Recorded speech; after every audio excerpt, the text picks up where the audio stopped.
अध्याय 221 घर्षण। रेस्तरां के मालिक ने महसूस किया कि स्थिति को आगे नहीं बढ़ाना बेहतर था। उनके नुकसान को स्वीकार करना समझ में आया क्योंकि दूसरी पार्टी के पास संख्या में ताकत थी और उनके इरादे स्पष्ट रूप से शत्रुतापूर्ण थे। एक विदेशी के रूप में यहाँ रेस्तरां खोलना आसान नहीं था और उन्हें कभी कभी बहिष्कृत माना जाता था। अगर इस घटना को बढ़ा-चढ़ाकर पेश किया गया तो उन्हें उत्पीड़न का शिकार भी होना पड़ सकता है। थोड़ी देर सोचने के बाद उसने सुनहरे बालों वाले आदमी को देखा और कहा, हमारे रेस्तरां की ओर से मुझे इस घटना के लिए वास्तव में खेद है। पकवान घर पर होगा, आओ हर कोई चलो जाकर सिगरेट पीते हैं और अपने सिर को थोड़ा ठंडा करते हैं। उसने बोलते हुए सिगरेट का एक पैकेट निकाला और उसे चारों ओर से पास कर दिया। यह जानते हुए कि दूसरे पक्ष ने जानबूझकर मरे हुए कॉकरोच को पकवान में डाल दिया था, फिर भी माफी मांगनी पड़ी और उन्हें इसके लिए मुआवजा देना पड़ा, जिससे रेस्तरां मालिक पीड़ित और असहाय महसूस करने लगा। सुनहरे बालों वाले आदमी ने उसे दूर धकेल दिया और गुस्से से चिल्लाया, इसे मुझ पर मत खींचो। फिर उन्होंने भोजन के कुछ अवशेषों के साथ पकवान उठाया और जारी रखा। हमने पूरे पकवान को समाप्त कर दिया जिसमें तिलचट्टे थे। क्या होगा अगर हम अगले दिन खाद्य विषाक्तता से पीड़ित थे? तब आप हमें कैसे मुआवजा देंगे?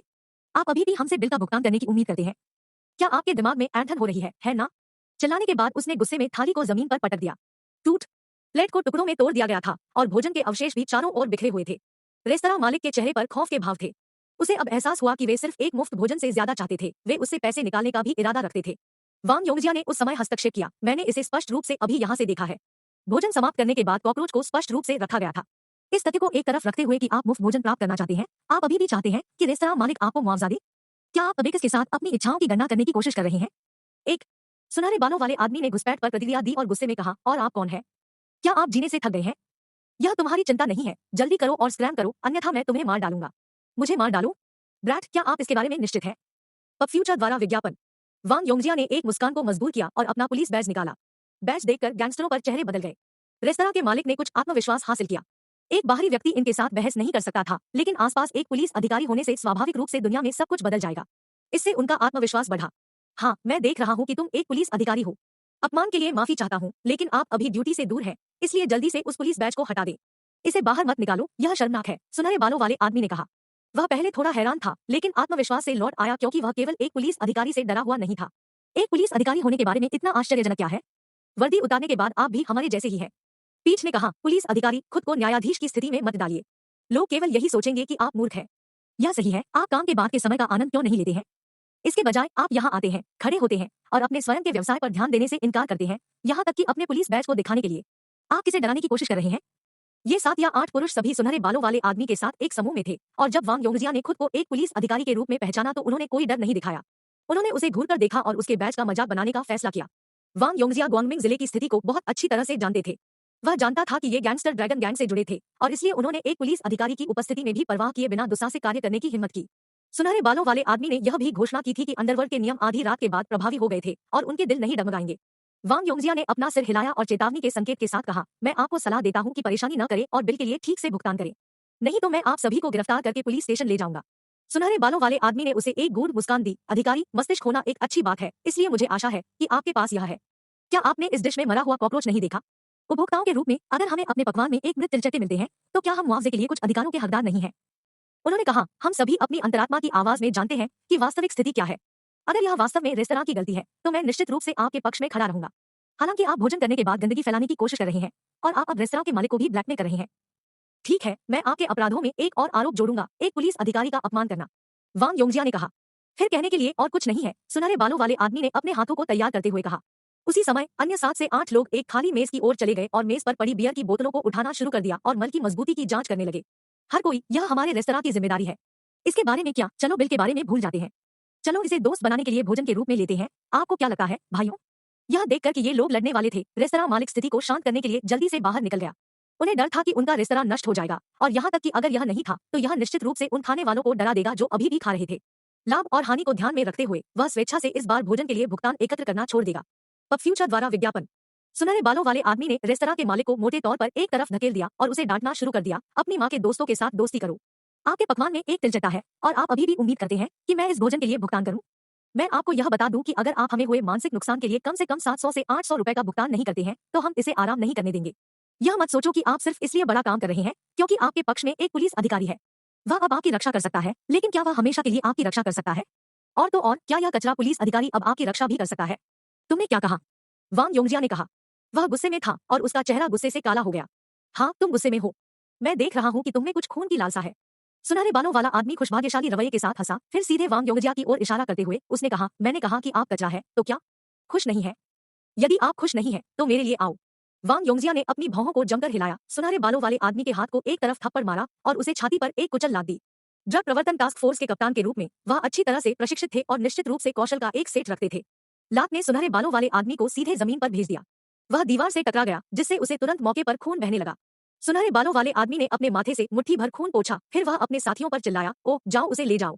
7-8 लोगों ने तुरंत बियर की बोतलें और स्टूल उठाए और वांग योंगजिया को भेड़ियों के झुंड की तरह चार्ज करना शुरू कर दिया। वांग योंगजिया बेफिक्र थे और उन्होंने की ओर सैन्य युद्ध शैली के मुक्कों की एक श्रृंखला शुरू कर दी। पूरे रेस्तरां की लॉबी तुरंत अस्तव्यस्त हो गई। भोजन करने वाले जो अभी भी अपना भोजन कर रहे थे, वे जल्दी से कोनों में चले गए क्योंकि वांग योंगजिया और ठगों के बीच लड़ाई ने पूरे रेस्तरां के फर्श पर अतिक्रमण करना शुरू कर दिया। मल इधर-उधर बिखरे हुए थे और बियर की बोतलों के टूटने की आवाज एक के बाद एक सुनी जा सकती थी। लड़ना बंद करो, अब लड़ना बंद करो।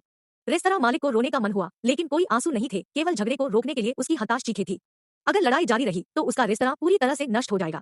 झंझनाना। सुनहरे बालों वाले आदमी ने एक शराब की बोतल उठाई और मेज के किनारे पर पटक दिया। बोतल का टूटा हुआ हिस्सा एक क्रूर कुत्ते के नुकीले दांतों की तरह दिखने वाले तेज किनारों से घिरा हुआ था। उसने रेस्तरां के मालिक की ओर इशारा किया और चिल्लाया, तुम चुप रहो। अगर तुम फिर से बात करोगे तो मैं तुम्हें मार डालूंगा। फिर उसने अपने जीवन के लिए लड़ रहे वांग योंगजिया को देखा और चिल्लाना जारी रखा, उसे मारो, उसे लगातार पीटो। यह पुलिस अधिकारी वास्तव में जीने से थक गया है। जैसे ही वह हमला करने के लिए एक दरवाजे की तलाश कर रहा था, उसने अपने माथे से बहने वाले ताजा खून को पोंछने के लिए अपनी आस्तीन का इस्तेमाल किया। उस क्षण एक बड़ा हाथ, जो स्टील की तरह कठोर था, ने उसे अपने कॉलर से पकड़ लिया और बाहर फेंक दिया जैसे कि वह कचरा हो। टक्कर। सुनहरे बालों वाले आदमी को फर्श के पार एक चाप में फेंक दिया गया था और एक मेज में टकरा कर गिर गया, जिससे वह अलग हो गया। इस प्रक्रिया में बियर की आधी टूटी हुई बोतल उसके हाथ से निकल गई। इससे पहले कि वह ठीक हो पाता, बड़े हाथ ने उसके कॉलर के पिछले हिस्से को पकड़ लिया और उसे एक पिल्ले की तरह उठा लिया, जिसके पैर मुश्किल से जमीन को छू रहे थे। उसे अनजाने में फर्श पर फेंक दिया गया था और जब उसने अपनी दृष्टि प्राप्त की तो उसने केवल अपनी जेब में दोनों हाथों के साथ एक आदमी को देखा। सुंदर युवक ने उसे ठंडी, कठोर चमक के साथ देखा। अध्याय 222, शक्तिशाली झटका। अनुवादक न्योइबो स्टूडियो, संपादक न्योइबो स्टूडियो। एक ठंडी, कठोर चकाचौंध के साथ उसे घूरने वाला सुंदर युवक कोई और नहीं बल्कि जियाओ लो था। इस रेस्तरां के कमरों में साउंड प्रूफिंग सबसे अच्छी गुणवत्ता नहीं थी, लेकिन फिर भी उन्होंने कुछ भी नहीं सुना और केवल एक नजर डालने के लिए बाहर आए क्योंकि वांग योंगजिया काफी समय से दूर थे। वे वांग योंगजिया को लोगों के एक समूह द्वारा घेरे हुए देखकर चौंक गए। वांग लिहू ने सुनहरे बालों वाले आदमी को खींचा और उसे जियाओ लो के पास लाया। उसने सुनहरे बालों वाले आदमी के बछड़े के किनारे पर एक बुरा किक मारा और इससे वह जियाओ लो के ठीक सामने घुटने की स्थिति में गिर गया। उसके घुटने फर्श पर जोर से गिरे, जिससे उसे बहुत दर्द हुआ और वह अनैच्छिक रूप से पीड़ा में चिल्लाया, अपने आदमियों को रोकने के लिए कहो। जियाओ लो ने खड़े होकर उसे नीचे देखा। उसकी आवाज नरम थी, लेकिन उसकी आवाज के स्वर ने किसी के लिए भी उसकी अवज्ञा करना मुश्किल बना दिया। सुनहरे बालों वाला आदमी लाल के मुंह को निगलने के अलावा कुछ नहीं कर सका क्योंकि उसका प्रतिद्वंद्वी अब सिर्फ एक आदमी नहीं था, बल्कि सख्त दिखने वाले पुरुषों का एक समूह था। उनका नेतृत्व एक लंबा और मांसल व्यक्ति कर रहा था, जिसने एक पल पहले आसानी से उसे एक पिल्ले की तरह उठाया और फेंक दिया था। उसने ध्यान से कहा, कौन है? कौन है आप लोग? क्या आप जानते हैं कि हम जा है? ओह! आवाज अचानक बंद हो गई। वांग लिहू एक क्रूर रूप धारण करते हुए एक खुली हथेली के साथ सुनहरे बालों वाले आदमी के सिर के पीछे थप्पड़ मारा और चिल्लाया, अपने आदमियों को रोकने के लिए कहीं, क्या आप मुझे सुन सकते हैं? मेरा विश्वास करो, मैं तुम्हें अपंग कर दूंगा। सुनहरे बालों वाला आदमी वांग लिहू के चेहरे पर औसत नजर से इतना डर गया था कि उसने जल्दी से उन 7 या 8 लोगों पर चिल्लाया जो वांग योंगजिया को घेर रहे थे, गौजी, सैंटो, रुको, अब रुक जाओ। अंत में सुनहरे बालों वाले आदमी को उन्हें रोकने के लिए चिल्लाते हुए पुरुषों ने लड़ाई से बाहर निकाला और अपने हमवतन की सहायता के लिए अपनी टूटी हुई बोतलों और मल को लहराते हुए तेजी से भाग गए। यहाँ क्या हो रहा है? तुम लोग कौन हो? क्या आप परेशानी की तलाश में हैं? यदि आप यहाँ लड़ने के लिए हैं, तो हम इतनी आसानी से हार नहीं मानेंगे और अंत तक आपसे लड़ेंगे। वे अपनी बोतल और मल से लैस आक्रामक रुख में जियाओ लो और उनके साथियों का सामना कर रहे थे। हम पुलिस अधिकारी हैं। पब फ्यूचर द्वारा विज्ञापन। जियाओ लो के इस एक वाक्य ने भीड़ को चुप करा दिया। वे सभी एक दूसरे को देख रहे थे और अचानक और नुकसान में थे, अनिश्चित थे कि आगे क्या करना है या उन्हें क्या करना था। लड़ाई से जल्दी से उबरते हुए वांग योंगजिया पुरुषों के समूह की ओर सावधानी से चले गए। हालांकि वह एक सक्षम प्रशिक्षक था, फिर भी उसके पास एक बार में 7 या 8 स्थानीय सेनानियों से निपटने का कौशल नहीं था। अभी वह एक दयनीय दृश्य था। उसने जो शर्ट पहनी थी वह कई जगहों पर फट गई थी और उसकी आस्तीन टुकड़े टुकड़े हो गई थी। वह बुरी हालत में दिख रहा था और उसके कपड़े पुराने चिथड़ों से मिलते जुलते थे। उसके सभी बाल भी गड़बड़ थे और टूटी हुई बियर की बोतलों के कारण उसके पूरे शरीर पर कई चोटों और घावों का सामना करना पड़ा। टीम लीडर वांग, क्या आप ठीक हैं? जियाओ लो ने स्पष्ट चिंता के साथ पूछा। वांग योंगजिया ने अपना सिर हिलाया, मैं ठीक हूँ भाई। फिर वह मुड़ा और सुनहरे बालों वाले आदमी और उसके गिरोह को जोर से देखा। वे सभी बदमाशों का एक झुंड है। हम उन सभी को वापस पुलिस स्टेशन लाएंगे। अगर उन्हें जेल नहीं भेजा जाता है तो मैं अभी के लिए anti drug task force leader का नेतृत्व करने से इनकार कर दूंगा। चोटों के बाद वह उग्र होने के अलावा कुछ नहीं कर सका। वह अपने सहयोगियों के साथ भोजन करने के लिए बाहर गया था और उसे के एक झुंड के साथ मिलने का दुर्भाग्य मिला, जिसमें एक पुलिस अधिकारी को पीटने का साहस था। उसे अपने गुस्से को रोकना मुश्किल हो गया, खासकर जब इस झुंड ने दोस्तों के साथ उसकी शाम खराब कर दी थी। गैंगस्टर चिंतित हो गए जब उन्होंने सुना कि उन्हें पुलिस स्टेशन भेजा जा रहा है और कैद की संभावना के साथ। ऐसा कोई तरीका नहीं था कि वे ऐसा कुछ होने देंगे। वे इससे लड़ने के लिए तैयार थे। तुम्हारी माँ, तुम्हें सड़ी हुई पुलिस की बदबू आ रही है। चलो चलते हैं, उन्हें ले आओ। उन्होंने अपने हथियार उठाए और लड़ाई के लिए आसन किया। वे पुलिस का सामना करने के लिए तैयार थे। वे अपने विरोधियों को एक त्वरित झगड़े में हरा देंगे और भाग जाएंगे। विश्वास है कि ये पुलिस अधिकारी उन्हें बाद में कभी नहीं ढूंढ पाएंगे। वांग लिहू मुस्कुराया, जो कुछ भी आने वाला था उसका आनंद लिया और एक शब्द के बिना बाघ की तरह उनकी ओर झपट पड़ा। एक मुक्का ही लगा और समूह के ठीक सामने वाला आदमी लड़खड़ा गया। वह फर्श पर चिल्ला रहा था, अनियंत्रित रूप से जी मिचला रहा था। क्रूर हुक उसके मध्य भाग में घुस गया। एक पल के ठहराव के बिना उसने पहले से ही 2 और पुरुषों को पकड़ लिया था, प्रत्येक हाथ में एक, और उन्हें एक साथ पटक दिया था। वे दोनों दर्द से कराते हुए फर्श पर गिर पड़े। शेष 4 में से 2 को तेज लातों के साथ बाहर निकाला गया, एक और को उसकी छाती में घुटने के जोर के साथ बाहर निकाला गया और एक अन्य को मूर्खतापूर्ण थप्पड़ मारा गया। इसके बाद वह उन सभी को घसीटकर शियाओ लुओ के सामने ले आया। वांग लिहू ने बिना पसीना बहाए 7 प्रतिद्वंद्वियों को बाहर निकाल दिया था। वांग योंगजिया ने अविश्वास में देखा और खुद से सोचा, यह वांग लिहू का कौशल भयानक है। वह कोई औसत मुक्केबाज नहीं है। आर्मी बॉक्सिंग के एक उत्सुक व्यवसायी के रूप में वांग योंगजिया जल्दी से बता सकता था कि वांग लिहू अपनी खुद की लड़ाई शैली में एक दुर्जेय मास्टर था। अकेले अपनी सरासर शक्ति से वांग लिहू अपने क्रूर बल के साथ अपने विरोधियों को कुचलने में सक्षम होगा। वह मानव वेश में एक जानवर था। वह अब समझ गया कि जियाओ लुओ और उसके 3 हमवतन 200 से अधिक लोगों को पकड़ने में सक्षम थे। अपने हारे हुए आदमियों को जियाओ लुओ के सामने घुटने टेकते देखकर गोरा बालों वाला आदमी दंग रह गया। उसने डरते हुए वांग लिहू को देखा, उसकी आंखें खुली थी। क्या आप अभी भी हमें सबक सिखाना चाहते हैं? क्या आपको लगता है कि आप जैसे औसत दर्जे के कचरे में क्या होता है? वांग लिहू ने ठंडी धमकी भरी आवाज में कहा, फिर सुनहरे बालों वाले आदमी के बालों को पकड़ा और उसके सिर को ऊपर खींच लिया ताकि वह सीधे जियाओ लुओ को देख रहा था। यह हमारा नेता है। क्या आप जानते हैं कि लिरेन टाउन में ड्रैगन गैंग द्वारा चलाए गए रेड लाइट जिले को किसने समाप्त किया? क्या? गोरा बालों वाला आदमी अपनी बुरी किस्मत पर विश्वास नहीं कर सका। क्या उसे वास्तव में लिरेन जिले के कुख्यात राक्षस पुलिस वाले के साथ आमने सामने आने का दुर्भाग्य था?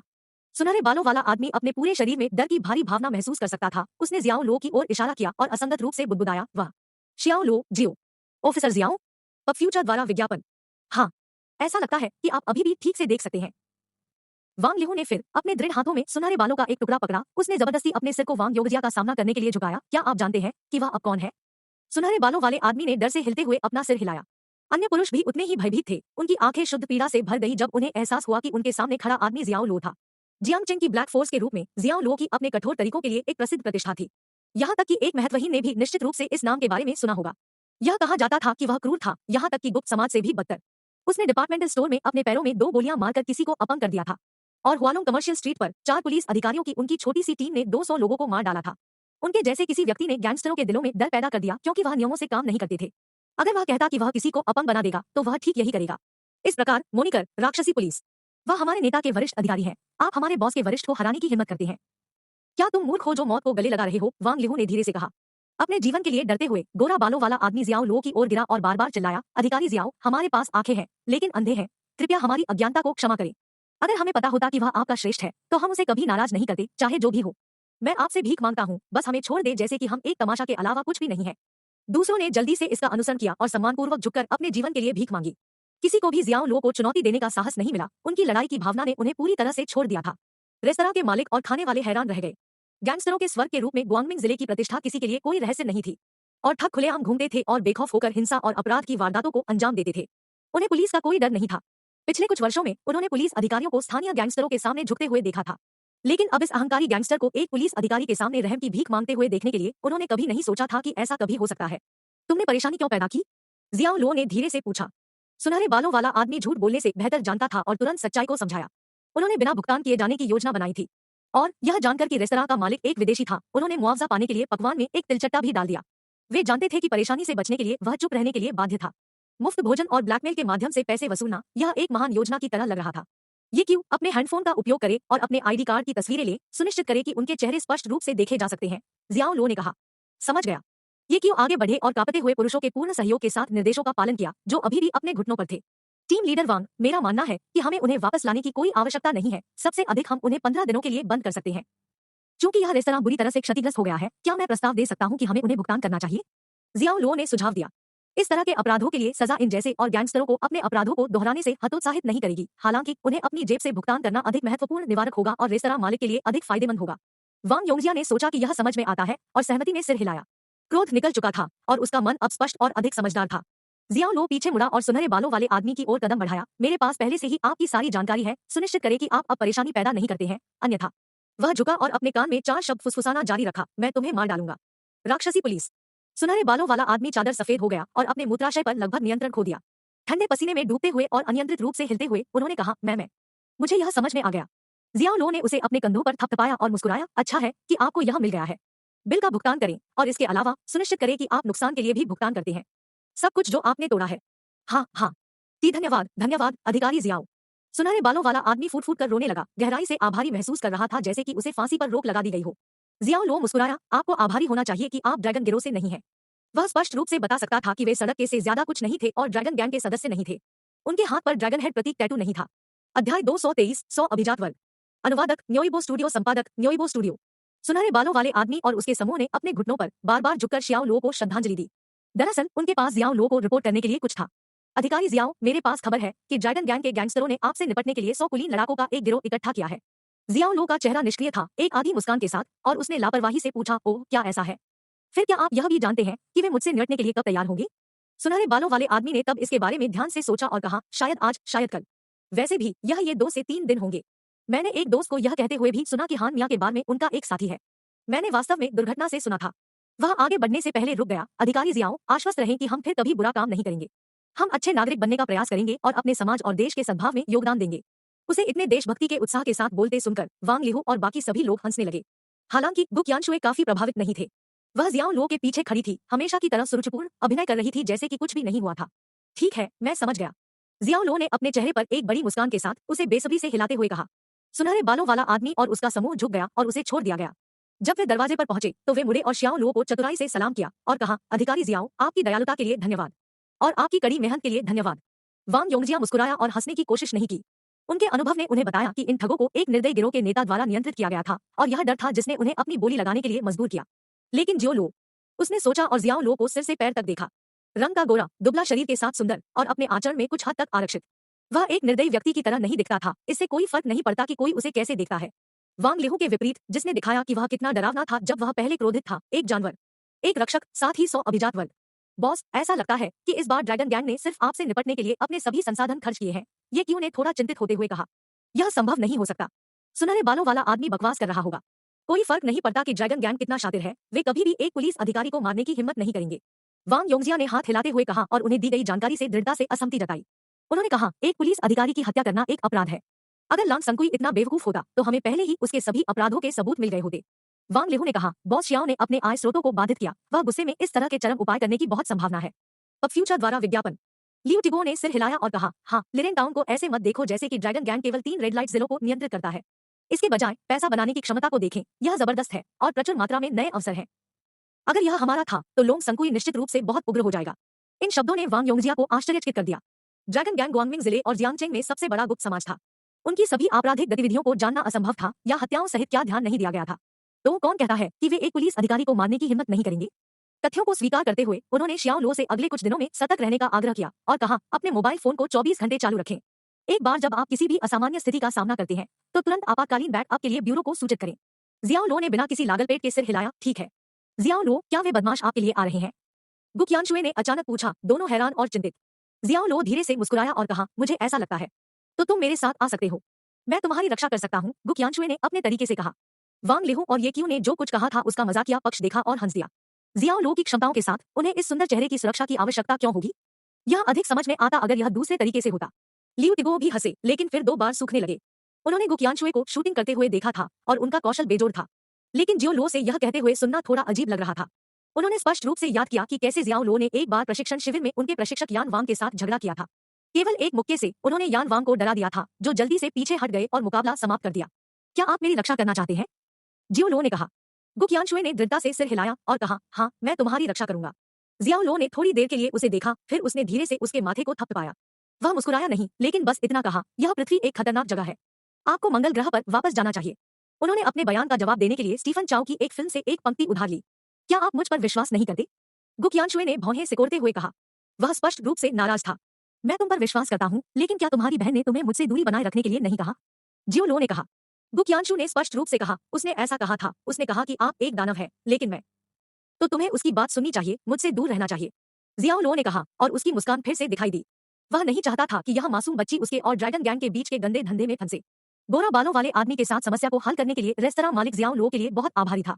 उन्होंने उन्हें अपने बिल के लिए 30% की विशेष छूट की पेशकश की। यह भी एक अच्छी बात थी।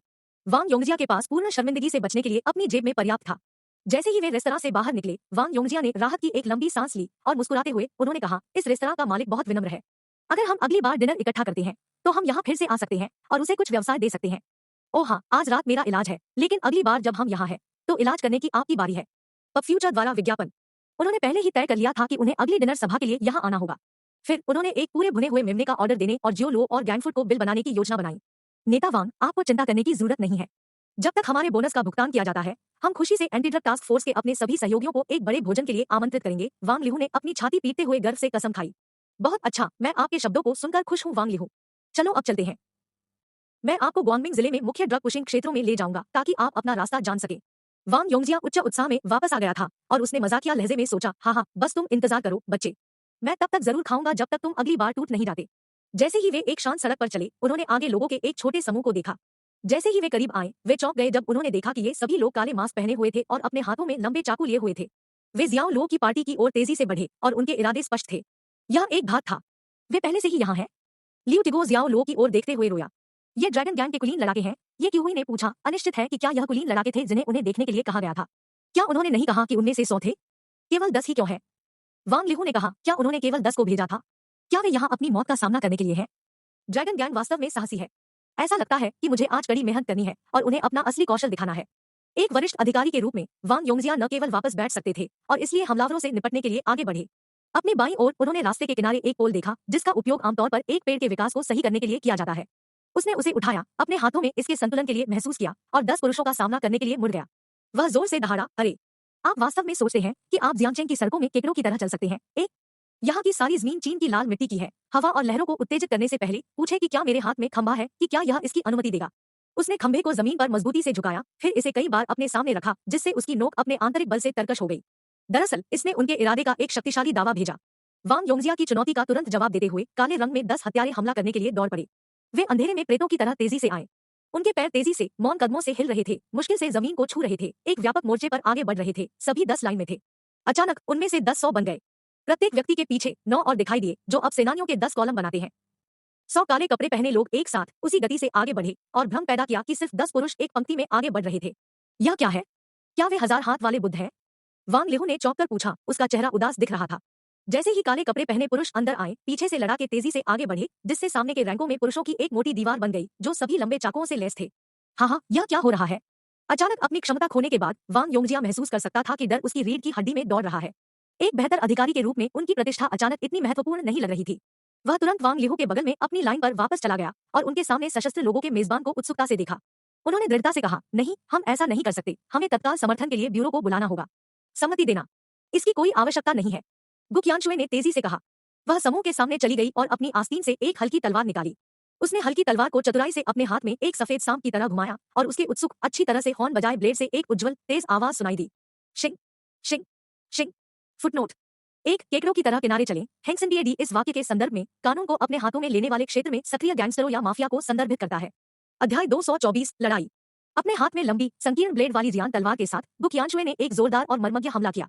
वह लोंग संकुई के क्रैक फाइटर्स की ओर सुरुचिपूर्ण ढंग से चढ़ गई। उसकी बिजली की तेज तलवार भंवर में बह रही थी और सुंदर और जटिल पैटर्न में उग्र रूप से नीचे की ओर धकेल रही थी, क्योंकि उसने बड़े करीने से उनके लंबे काटने वाले चाकुओं का मुकाबला किया था। शिंग। ड्रैगन गैंग के 4 काले कपड़े पहने लड़ाके उसके पहले दर्रे पर गिर गए। उनके कंधों पर गहरे घावों के साथ दर्द से करा रहे थे। फिर जल्दी से अपने सामने के पैर को एक पूरा कदम आगे बढ़ाते हुए उसने एक झटके में अपनी बाह बढ़ा दी और कलाई से अपनी तलवार के फ्लैट को एक मजबूत दिखने वाले सेनानी की गर्दन पर थप्पड़ मार दिया। वह आदमी वार की विशाल शक्ति से डगमगा गया था। यह एक भारी हथौड़े की तरह मारा गया जो कहीं से भी दिखाई नहीं दिया। वह अपने घुटनों के नरम होने से पहले कई कदम पीछे चला गया और वह जमीन पर गिर गया। क्या वह इतनी शक्तिशाली है? वांग लिहू और ये क्यू दोनों चकित थे। दोनों तीसरी डिग्री के उच्च रेटेड मार्शल कलाकार होने के नाते वे तुरंत गु qianshui की उत्कृष्ट तकनीक और स्वभाव को पहचान सकते थे।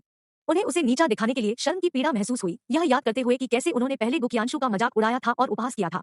वांग योंगजिया का जबड़ा गिर गया। वह शब्दों के लिए नुकसान में था। यह एक ऐसी चीज थी जिसे वह केवल वुक्सिया टीवी शो में देखने की उम्मीद करता था। बस देखो मत, जल्दी से उसकी मदद करो। शियाओ लो गरजे और अपने सैनिकों को आगे बढ़ाया, दुश्मन पर आरोप का नेतृत्व किया। वांग लिहू, ये क्यू और लियू टिगो ने बिना किसी हिचकिचाहट के प्रतिक्रिया व्यक्त की। वे अपनी सुरक्षा की परवाह किए बिना क्रोधित भेड़ियों की तरह काले कपड़ों की मेजबानी में घुस गए। एंटी ड्रग टास्क फोर्स के कप्तान के रूप में अपनी स्थिति के बावजूद वांग योंगजिया की लड़ाई की भावना लोंग संकुई के कुलीन पुरुषों के 100 का सामना करते समय लड़खड़ा गई। लेकिन वांग लिहू और उनके साथियों को मैदान में शामिल होते देख उन्होंने अपने डर को एक तरफ रख दिया, अपने पोल को पकड़ लिया और जोर से आगे बढ़ते हुए आगे बढ़े। उन्हें श्रेय जाता है कि उनके पास पहले से तत्काल बैकअप के लिए चुपचाप स्टेशन को कॉल करने की समझदारी थी। इससे पहले कि वह एक और कदम उठाता, आधा दर्जन से अधिक लड़ाकों, जिनकी खतरनाक आंखें मास्क के पीछे से घूर रही थी, ने उनके हिलने से पहले ही उन्हें घेर लिया। है ना? वांग योंगजिया ठंडे पसीने में फूट पड़ा। उसने घेरे जाने का दबाव महसूस किया। उसने अपनी तेज आवाज उठाई और चिल्लाया, आप क्या करने जा रहे हैं? मैं एक पुलिस अधिकारी हूँ। तुम पब फ्यूचर द्वारा विज्ञापन। इससे पहले कि वह एक और शब्द बोल पाता, काले कपड़े पहने पहले से ही उस पर थे, अपने लंबे चाकों से हैक कर रहे थे। वांग योंगजिया ने अचानक अपनी क्षमता पाई और तुरंत अपने हथियार के दोनों सिरों का उपयोग करके दोनों हाथों में पोल को घुमा दिया। उनकी तकनीक असाधारण थी और उन्होंने कुछ समय के लिए अपने दुश्मनों को दूर रखा। यह एक मजबूत ध्रुव था और उसे इसके उपयोग में अच्छी तरह से प्रशिक्षित किया गया था। पास में काले कपड़ों का एक झुंड अब बड़ी संख्या में शियाओ लो और अन्य अधिकारियों को घेर रहा था, जो खुली भूमि में एक गहरे रेतीले तूफान की तरह दिखाई दे रहा था। यह एक ठंडी रात थी और उनकी गतिविधियों को नियंत्रित किया गया था, जिससे अधिक सेनानियों के साथ पक्ष को लाभ मिला। काले कपड़े पहने हुए लोग अपने हमले में उच्च प्रशिक्षित और संगठित थे। वे तंग गठन में आगे बढ़े, फ्रंट रैंक अपने विरोधियों को बांधने के लिए जमकर संलग्न थे।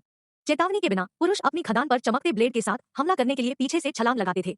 इस तरह वे ज्वार की लहरों की तरह आगे बढ़े, उनके सामने सभी को साफ कर दिया। वांग लिहु और ये क्यू ने महसूस करना शुरू कर दिया कि ये कुलीन लड़ाके ड्रैगन गैंग के आम हुडलम की तरह कुछ भी नहीं थे। वे असाधारण रूप से अच्छी तरह से प्रशिक्षित और औसत स्ट्रीट फाइटर की तुलना में अधिक कुशल थे। एक समूह के रूप में काले कपड़ों को अच्छी तरह से ड्रिल किया गया था और उनके युद्धाभ्यास को निर्दोष रूप से समन्वित किया गया था। यह ढीले कंकड़ों के ढेर की तुलना एक साथ बंधे गन्ने के बंडल से करने जैसा था। लॉन्ग संकुई के शीर्ष सेनानियों की एक अच्छी संख्या भेजने के बावजूद वांग लिहु, ये क्यू और लियू टिगो को भी उस छोटी अवधि में कई चोटों का सामना करना पड़ा था। उन्होंने अपने संकल्प को कठोर किया और दर्द को रोक दिया, अपने विरोधियों का जमकर सामना किया और जोर से गर्जने लगे। जहां शियाओ लो और गो कियानशुए काले कपड़ों से उलझ रहे थे, वहां स्थिति बिल्कुल अलग थी। शियाओ लो किंग ऑफ मर्केनेरी संविधान और यी जिनजिंग की अपनी महारत का उपयोग कर रहे थे। उसने तुरंत हथियारों से लैस लोगों में से एक से चाकू छीन लिया और हमलावरों पर हमला कर दिया, जैसे कि वह सब्जियां काट रहा हो।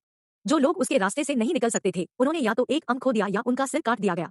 गो कियानशुए तियानशान तलवार शैली के एक उच्च प्रशिक्षित प्रतिपादक थे और तुरंत खुद को एक अभेद्य स्थिति में स्थापित किया। फिर भी उसके दयालु और सौम्य स्वभाव ने उसे किसी की जान लेने से रोक दिया। हर हत्यारा जो उसकी दोधारी जियान तलवार से छेद गया था, उनके बाएं कंधे पर एक गहरा घाव था और जमीन पर गिर गया, अक्षम और बहुत दर्द में। वांग योंगजिया की स्थिति विकट थी। उसके हाथ का खंभा एक हमलावर के चाकू के हमले से आधा कट गया था। जैसे जैसे लड़ाई बढ़ती गई, पोल छोटा और छोटा होता गया, जब तक कि यह स्टंप से ज्यादा कुछ नहीं बन गया। खुद का बचाव करने के लिए और कुछ नहीं होने के कारण वह जल्दी से चाकू के घाव के आगे झुक गया और दर्द से चिल्लाया, वांग लिहु, तुम कैप्टन वांग के साथ रहो, बाहर मत फैलो। जियाओ लो चिल्लाया। एक बार अलग थलग होने के बाद उन्होंने संख्याओं से अभिभूत होने का जोखिम उठाया। हाँ, शियाओ लो के आदेश के बाद वांग लिहु ने वांग योंगजिया के बचाव के लिए एक बैल की तरह उपद्रव किया। ये क्यू ने बांस के पंजे की मुक्केबाजी शैली को पूर्णता के साथ प्रदर्शित किया, अपनी तेज उंगलियों के साथ घेरे से बाहर निकलने का रास्ता बनाया। पब फ्यूचर द्वारा विज्ञापन। गरजते और चिल्लाते हुए लियू टिगो ने अपने दोनों हाथों से एक लंबा चाकू पकड़ा और हिंसक रूप से बाएं और दाएं हमला करते हुए वांग योंगजिया की स्थिति की ओर घुस गया। 6 पुलिस अधिकारी अब 3 मोर्चों पर काले कपड़ों का सामना कर रहे थे। वांग योंगजिया, वांग लिहु, ये क्यू और लियू टिगो ने एक मोर्चा संभाला, जबकि शियाओ लो और गु कियानशुए प्रत्येक ने अपना मोर्चा संभाला। कुलीन सेनानियों द्वारा प्राप्त सामरिक लाभ कम हो गया था। एक सीटी की तेज आवाज ने हवा को छेद दिया और जियाओ लो के आश्चर्य के लिए काले कपड़े पहने लोग, जो अभी भी खड़े थे, तुरंत पीछे हट गए। हालांकि उनमें से लगभग 20, जो जियाओ लो की पार्टी के सबसे करीब थे, ने खुद को 2 समूहों में विभाजित कर लिया। उन्होंने पार्टी की दिशा में अपनी बाईं बाहों को उठाया और अपने अग्रभाग से जुड़े स्टील क्रॉसबो के धनुष को वापस खींच लिया। सनसनाहट। 20 छोटे बोल्ट अपने क्रॉसबो से उड़ गए, हवा के माध्यम से तेजी से लकीरें खींच रहे थे। देखो, वे आस्तीन में छिपे क्रॉसबो हैं। वांग लिहु का चेहरा बदल गया। उन्होंने कभी उम्मीद नहीं की थी कि दुश्मन ने हथियार छिपा लिए होंगे। इस तरह के हथियारों का उपयोग प्राचीन काल से किया जा रहा था। यह एक कायराना हमला था। शियाओ लो और गु कियानशुए ने आसानी से अपने रास्ते में आने वाले बोल्ट को पार कर लिया। अन्य लोग हथियारों के साथ कुशल नहीं थे और उनकी जांघों या कंधों में मारा गया था। सौभाग्य से महत्वपूर्ण क्षेत्रों में कोई भी नहीं मारा गया, लेकिन फिर भी चोटों ने उनकी लड़ने की क्षमताओं पर असर डाला। वे हमले की एक और लहर में खुद का बचाव करने में सक्षम नहीं होंगे। घृणित और बेशर्म, वांग योंगजिया ने जोर से शाप दिया। फिर उसने उत्सुकता से चारों ओर देखा, खुद से बुदबुदाते हुए, स्टेशन से बैकअप अभी तक यहाँ क्यों नहीं है? 20 काले कपड़े पहने लोग अपने हथियारों के उड़ान खांचे में एक और बोल्ट लोड कर रहे थे और घातक डार्ट्स के एक और साल्वो को छोड़ने की तैयारी कर रहे थे। जियाओ लो को अपने सहयोगियों को बचाने के लिए तेजी से कार्य करना पड़ा और वह जल्दी से पास में खड़ी एक सेडान के पास भाग गया। अपने आंतरिक बल पर ध्यान केंद्रित करते हुए उन्होंने ऊर्जा को अपनी बाहों और हाथों में लगाया। शक्ति उसकी 10 उंगलियों तक बढ़ गई, कार के धातु के खोल को कुचल दिया और इसे बड़े प्लर्स की एक जोड़ी की तरह मजबूती से पकड़ लिया। भयंकर गर्जना के साथ उसने कार को उठाया, कुछ कदम आगे बढ़ा और 1 टन के वाहन को क्रॉसबोमेन की ओर फेंक दिया। बूम! कार एक नाटकीय मेहराब में चढ़ गई और उल्कापिंड की तरह जमीन पर दुर्घटनाग्रस्त हो गई। ड्रैगन गैंग के 20 कुलीन हत्यारे बस अपने बोल्ट उड़ाने वाले थे। यहाँ तक कि उनके मुखौटे पहने हुए उनकी आंखों में आतंक और आश्चर्य का रूप देखा जा सकता था। आग! कार सीधे असहाय लोगों पर गिर गई और 8 तुरंत मर गए।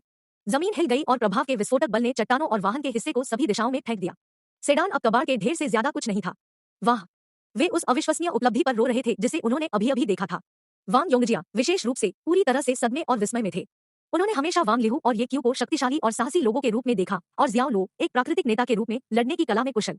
यह धारणा कैसे बदल गई है? एक कार को प्रक्षेप्य के रूप में फेंकना। जियो लो एक राक्षस था। अध्याय 225 बड़े पैमाने पर नरसंहार। हमारे बॉस बहुत भयंकर और बहादुर हैं।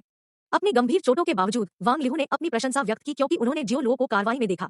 उन्हें 3 बोल्ट से गोली मारी गई थी, जिससे उनके पेट, कंधे और बाह में चोटें आई थी। उसके गंभीर घावों से खून बह रहा था, साथ ही उसके शरीर पर कई अन्य कट और चोट के निशान थे और उसका चेहरा रक्त के नुकसान से पीला हो गया था। ये क्यू और ल्यू टिगो की हालत भी ठीक नहीं हो रही थी। आखिरी चीज जो उन्होंने उम्मीद की होगी वह यह थी कि ड्रैगन गैंग के क्रैक सैनिक अपनी आस्तीन में छिपे क्रॉसबो जैसे छिपे हुए हथियारों का उपयोग करेंगे। यह देखते हुए कि काले कपड़े पहने पुरुष कितने कुशल थे, ये क्यू और ल्यू टिगो डार्ट्स की बौछार से बचने के लिए भाग्यशाली थे। वांग योंगजिया उनमें से एकमात्र व्यक्ति था जो बोल्ट से मारा नहीं गया था। दूसरों ने सहज रूप से अपने श्रेष्ठ की रक्षा की थी। गुकियानशुए, मेरे लिए उनकी देखभाल करो, जियाओ लो ने गुकियानशुए को चिल्लाया। फिर वह एक अविश्वसनीय गति से क्रॉसबोमेन के समूह की ओर गिरा, क्रोध से उबर गया। विकल्प सूचक। शेष 12 तीरंदाजों ने केवल थोड़े समय के लिए अपनी आंखों के सामने चाकू की चमक देखी, फिर अपने गले के चारों ओर एक गर्म, चिपचिपा तरल महसूस किया। जैसे ही उन्होंने सहज रूप से अपने गले पकड़े और अपने हाथों को नीचे देखा, आंखें अविश्वास में चौड़ी हो गई। उन्होंने केवल खून से लथपथ हाथ देखे। उन्होंने चाकू गिरा दिए और अनायास अपने हाथों को अपनी गर्दन पर पकड़ लिया, क्योंकि घातक घावों से खून निकलना जारी था। वे जमीन पर गिर गए, पहले संघर्ष कर रहे थे, फिर मृत्यु से पहले अंतिम कुछ क्षणों में अनियंत्रित रूप से आराम कर रहे थे। शियाओ लो खड़े उन्हें मरते हुए देख रहे थे, उनके हाथ में चाकू खून से सना हुआ था। अकेले लड़ाके से एक ठंडी, जानलेवा आभा निकली, जो खतरे से भरी हुई थी क्योंकि वह ड्रैगन गैंग के बाकी लड़ाकों की ओर मुड़ गया था। कुलीन सेनानियों की शेष टुकड़ी डर से कांप रही थी। उस आदमी ने पलक झपकते ही अपने 12 हमवतनों को मार डाला था। यह आदमी एक शक्तिशाली जानवर था। हाय! जियाओ लो एक कठोर और भेदी चीख में फूट पड़ा। उन्होंने काले कपड़ों को देखा और अपने ब्लेड को कुशलता से अंजाम देने में शुरू कर दिया, अपने शरीर को नृत्य की तरह सहज गति में घुमाना और घुमाना शुरू कर दिया। जहां कहीं भी उसका चाकू चमका, उसके अंग अलग हो गए, जिससे लोग जमीन पर गिर गए। यह एक क्रूर और क्रूर नरसंहार था, जो लगभग एक भूखे भेड़िए की तरह लग रहा था जो भेड़ों के झुंड को रौंद रहा था। पब फ्यूचर द्वारा विज्ञापन। विकल्प सूचक। जियाओ लो का चाकू एक आदमी की छाती के माध्यम से गिरा। जैसे ही उसने चाकू को अंदर धकेला, उसने चाकू को घड़ी की दिशा में मोड़ दिया और फिर मरते हुए आदमी के धड़ को खोलने के लिए बेरहमी से नीचे की ओर खींच लिया, जिससे उसके आंतरिक अंग पूरे फर्श पर फैल गए। इस भयावह दृश्य ने उसके आसपास के अन्य लोगों की रीढ़ की हड्डी में एक ठंडी सहरन पैदा कर दी। मारना, मारना, मारना। खून से लथपथ शियाओ लो अब निर्दयी हो गया था, क्योंकि वह अन्य पुरुषों का सामना करने के लिए मुड़ गया था। उसका चेहरा गुस्से और रोष में मुड़ गया था, जिससे उसे खून से नहाए एक पौराणिक जानवर का रूप मिला। ड्रैगन गैंग के क्रैक लड़ाके अब उसके होश में कांप रहे थे। उन्होंने जो मुखौटे पहने थे, वे उनकी आंखों में डर को छिपा नहीं सकते थे, और वे जहां खड़े थे वहीं जम गए, क्योंकि उनके शरीर ने भागने की उनकी प्रवृत्ति का जवाब देने से इनकार कर दिया था। जियाओ! एक तेज और उग्र चिल्लाहट दूर से गूंज रही थी, जो खाली सड़क पर गूंज रही थी। काले कपड़े पहने एक आदमी अंदर घुस रहा था। उसने एक अलग फेस मास्क पहना था और उसकी धधकती आंखें जियाओ लो पर बंद थी। यह आदमी हान मिया था और वह अपने नाम के रूप में भयानक लग रहा था। एक जियाओ लो पर 2 कुल्हाड़ियां पहले से ही तेजी से और उग्र रूप से उड़ रही थी, जबकि वह थोड़ी देर में दूरी को बंद कर रहा था। जियो लो पहुंचने से पहले उन्होंने हवा के माध्यम से 4 और भेजे थे। कुल्हाड़ियों ने क्रूरता से हमला किया और जियाओ लो पर क्रूर बल के साथ हमला किया। सनसनाहट, सनसनाहट, सनसनाहट। 6 घातक हैचेट 6 अलग अलग कोणों से तेजी से उड़ गए, जिससे जियो लो को सुरक्षित रूप से पैंतरेबाजी करने के लिए कोई जगह नहीं मिली। शियाओ लो शांत रहे और अपने लंबे चाकू को कुशलता से चलाते हुए उन्होंने 3 कुल्हाड़ियों को अवरुद्ध कर दिया और अन्य 3 को चकमा दिया। चिंगारियां सभी दिशाओं में उड़ गई, क्योंकि उसका ब्लेड 3 अक्षों को पार कर गया था। यहाँ तक कि जब जियाओ लो कुल्हाड़ियों से निपट रहा था, हान मिया पहले से ही जियाओ लो की ओर खुद को लॉन्च कर चुके थे, क्योंकि गति ने उन्हें जल्दी से आगे ला दिया था। ऊंचे में आकर उसने दोनों हाथों में 2 और कुल्हाड़ियां लहराते हुए ऊपर से काट दिया। चमचमाती कुल्हाड़ियों से शियाओ लो के सिर पर वार होना तय था। जियाओ लो ने इस हरकत को देखा और जल्दी से अपने घुटनों को मोड़ दिया, अपने लंबे चाकू को अपने सिर के ऊपर क्षैतिज रूप से लाया ताकि जुड़वां वार को रोका जा सके। झंझनाना। अंधेरे में रोशनी के मोतियों की तरह चिंगारियां उड़ते हुए धातुओं के टकराने की झंझरी आवाज हवा में गूंज रही थी। उसकी बाहें कांप रही थी। हान मिया दर्द से कराहते हुए पीछे हट गया। उसके मुंह के कोने से ताजा खून टपक रहा था। वह जियाओ लो के आंतरिक बल से केवल एक ही संघर्ष के बाद घायल हो गया था। लेकिन लोंग संकुई ने उसे एक स्पष्ट आदेश दिया था। वह या तो मार देगा या मारा जाएगा, और पीछे हटना एक विकल्प नहीं था, तब भी जब वह जानता था कि जियाओ लो के पास बेहतर कौशल था। पब फ्यूचर द्वारा विज्ञापन। मार डालो। हान मिया अपने दांतों को भींचते हुए दहाड़ा। वह गुस्से में था और उपद्रव पर एक क्रूर जानवर की तरह लग रहा था। उन्होंने शियाओ लो पर एक निर्दोष तकनीक के साथ दोनों कुल्हाड़ियों का इस्तेमाल करने और शियाओ लो पर क्रूर बल के साथ तेजी से हैकिंग करने का आरोप लगाया। उसने हार नहीं मानी, क्योंकि तेज ब्लेड उस पर भयंकर तूफान की तरह बार बार उड़ रहे थे। हान मिया ने जियाओ लो के लिए एक असंगत घृणा पाल रखी थी और तब तक नहीं रुका जब तक कि उसने जियाओ लो को छोटे टुकड़ों में काट नहीं दिया। रक्षक, हम आपकी मदद करने के लिए आ रहे हैं। ड्रैगन गैंग के काले कपड़े पहनने वालों ने हान मिया की लड़ाई की भावना से प्रेरित होकर अब तक अपना संयम वापस पा लिया था, और वे उनके आह्वान पर आगे आए। अपने लंबे चाकुओं को लहराते हुए उन्होंने हिंसक हमले का एक और दौर शुरू किया, सामूहिक रूप से आगे बढ़े और शियाओ लो के शरीर के महत्वपूर्ण क्षेत्रों को निशाना बनाया। तो चलो तुम सब, मैं आपको एक शब्द दूंगा, मृत्यु। जियाओ लो की लड़ाई की क्षमता बढ़ गई और उसके भीतर एक खतरनाक बल ने ज्वार की लहर की तरह फटने की धमकी दी। उसने अपने सभी आंतरिक बल को ध्यान में लगा दिया था, उस बल को अपने शरीर के साथ विलय कर दिया था, क्योंकि उसका लंबा चाकू हवा में बह गया था, घातक हवा का एक अदृश्य ब्लेड बन गया था। यहाँ तक कि जब यह दुश्मन के साथ संपर्क नहीं करता था, तो घातक पवन ब्लेड आधा मीटर दूर हो जाता था। पवन ब्लेड अब प्रभावी रूप से एक तलवार थी, और न तो हान मिया और न ही ड्रैगन गैंग के अन्य लड़ाके उसके करीब आ सकते थे। जियाओ लो के आसपास का स्थान कुछ 3 मीटर का त्रिज्या एक निषिद्ध क्षेत्र की तरह हो गया था। जो कोई भी इस क्षेत्र में कदम रखेगा वह मर जाएगा। चकित गुकियानशुए की भौहें तन गई। उसने जियाओ लो के एक पक्ष को देखा था जिससे वह कांप रही थी। वह आदमी नहीं था जिसे वह जानती थी, जिसने हमेशा उसे सुरक्षा की भावना दी थी। यह खून का प्यासा और हत्यारा आदमी उसे एक अजनबी की तरह लग रहा था। नरसंहार को घूरते हुए उसने केवल खुद से बुदबुदाया, पता चला मेरी बहन सही थी। शियाओ लो की निर्ममता ने वांग योंगजिया, वांग लिहू, ये क्यू और लियू तिगो को भी हिला दिया। इसने उन्हें डरा दिया क्योंकि वे अविश्वास में चौड़ी आंखों से देख रहे थे। हम बस खड़े हो सकते थे और देख सकते थे कि क्या हमें पता था कि बॉस यह सब खुद से संभाल सकता है। वांग लिहू ने हंसने पर मजबूर कर दिया। बॉस की क्षमता वास्तव में अथाह है। ये क्यू की आंखें प्रशंसा से भर गई। लियू टिगो ने सांस छोड़ी। यह सुनिश्चित नहीं था कि वह भयभीत या भयभीत था, और उसने आंख भरी। कोई आश्चर्य नहीं कि ग्वांगमिंग जिले में स्थानीय दबंगों और ठगों ने उसे राक्षसी पुलिस का उपनाम दिया है। दूसरी ओर वांग योंगजिया के दिमाग में केवल एक बात थी। उन्होंने उम्मीद जताई कि इस हत्याकांड को रोकने के लिए जिला स्टेशन से बैकअप टीम जल्द पहुंचेगी। ड्रैगन गैंग के सदस्यों के मरने के योग्य होने के बावजूद उन्हें अभी भी जल्द से जल्द इस तरह के खूनी और हृदयहीन कार्य को रोकने की आवश्यकता थी। वह नहीं चाहता था कि यह एक बुरा सपना हो जो उन सभी को जीवन भर परेशान कर सके। क्या जियाओ लो ड्रैगन गैंग के खिलाफ कुछ शिकायत रखता है? वांग योंगजिया ने अचानक पूछा। वांग लिहू और ये क्यू ने एक इशारा किया कि वे कुछ भी नहीं जानते थे। लियू टिगो ने भी मुस्कुराते हुए कुछ नहीं कहा। युद्धबंदी। हान मियां अब जियाओ लो का विरोध करने में असमर्थ थे और उन्हें एक शक्तिशाली किक द्वारा जमीन से उठा लिया गया था, जिसने उन्हें हवा के माध्यम से नौकायन भेजा था। उसके मुंह से खून का छिड़काव हुआ और उसकी कुल्हाड़ियां उसके हाथों से फिसल गई, भले ही वह जमीन पर जोर से गिर गया। जिला स्टेशन से बैकअप टीम आखिरकार आ गई थी। दर्जनों पुलिस कारें सायरन चिल्लाते हुए जगह को घेर लिया। जैसे ही पुलिस अधिकारी पुलिस वाहनों से उतरे, उन्होंने दृश्य देखा और अवाक रह गए। यह ड्रैगन गैंग पुलिस पर हमला कैसे कर रहा था? यह ड्रैगन गैंग के नरसंहार की तरह लग रहा था। एक हान जियान, चीनी में शाब्दिक अर्थ है ठंडा चेहरा। अध्याय 226, अच्छा शैतान। अनुवादक न्योइबो स्टूडियो, संपादक न्योइबो स्टूडियो। ड्रैगन गैंग ने खुलेआम अपने लोगों को पुलिस अधिकारियों पर हमला करने के लिए भेजा था। यह जिला स्टेशन और यहां तक कि सेंट्रल पुलिस स्टेशन दोनों में अधिकारियों को पसंद नहीं आया। केंद्रीय पुलिस स्टेशन के क्रोधित प्रमुख ने एक स्पष्ट आदेश जारी किया, कार्रवाई। हालांकि ड्रैगन गैंग जियांगचेंग में प्रभावशाली था, उनके सदस्य क्षेत्र के हर कोने में बिखरे हुए थे, लेकिन वे अनजान थे जब पुलिस ने उनके सरगनाओं पर काफी ध्यान देना शुरू कर दिया था। फेंग जिकियांग को लिरेन काउंटी में गिरफ्तार किया गया था, जिसके तुरंत बाद हान मियां की गिरफ्तारी हुई।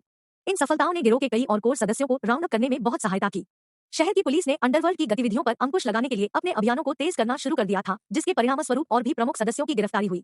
कुछ ही समय में लोंग संकुई के 3000 शिष्यों में से कई खुद को केंद्रीय पुलिस स्टेशन की कोठरियों में बंद पा रहे थे। इस कार्रवाई का अंडरवर्ल्ड पर एक ठोस प्रभाव पड़ा, और यहाँ तक कि आम सड़क ठग और भी अपनी सड़क आपराधिक गतिविधियों में बहुत कम निर्लज्ज थे। इन अपराधियों के लिए लगातार छापेमारी में पुलिस की उपस्थिति और दृढ़ संकल्प को देखना निराशाजनक था। फिर भी वे उस प्रसिद्ध क्रूर और निर्दयी पुलिस अधिकारी, राक्षसी पुलिस अधिकारी से अधिक डरते थे। यह कार्रवाई में कानून का लंबा हाथ था। जब कोई सरकार अपराध के खिलाफ काम करने के लिए अपने सभी संसाधनों को लगाती है, तो आपराधिक और अवैध गतिविधियों में शामिल किसी भी व्यक्ति के पास छिपाने के लिए कहीं नहीं होगा। ग्वांगमिंग जिले में एक विला के अंदर लोंग संकुई अपने 4 साल के बेटे के साथ खेल रहा था। अपनी बढ़ती उम्र में एक जवान बेटा होना एक आशीर्वाद था, और वह लड़के से बहुत प्यार करता था। उनके चेहरे पर एक पिता की तरह दयालु मुस्कान के साथ उनका दिल बस पिघल जाता था जब भी उनका बेटा पिताजी को पुकारते हुए उनकी बाहों में दौड़ता था। हेई लैंग और ड्रैगन गैंग के मुख्य सदस्यों का एक समूह बड़ी जल्दबाजी में अपने विला में भाग गया। मास्टर लॉन्ग, कुछ हुआ है हमारा। हेई लैंग स्थिति की रिपोर्ट करने ही वाला था कि उसने लांग संकुई की चेतावनी की चकाचौंध पर ध्यान दिया। उसने खुद को एक और शब्द बोलने से रोक लिया और स्वीकृति में थोड़ा झुक गया।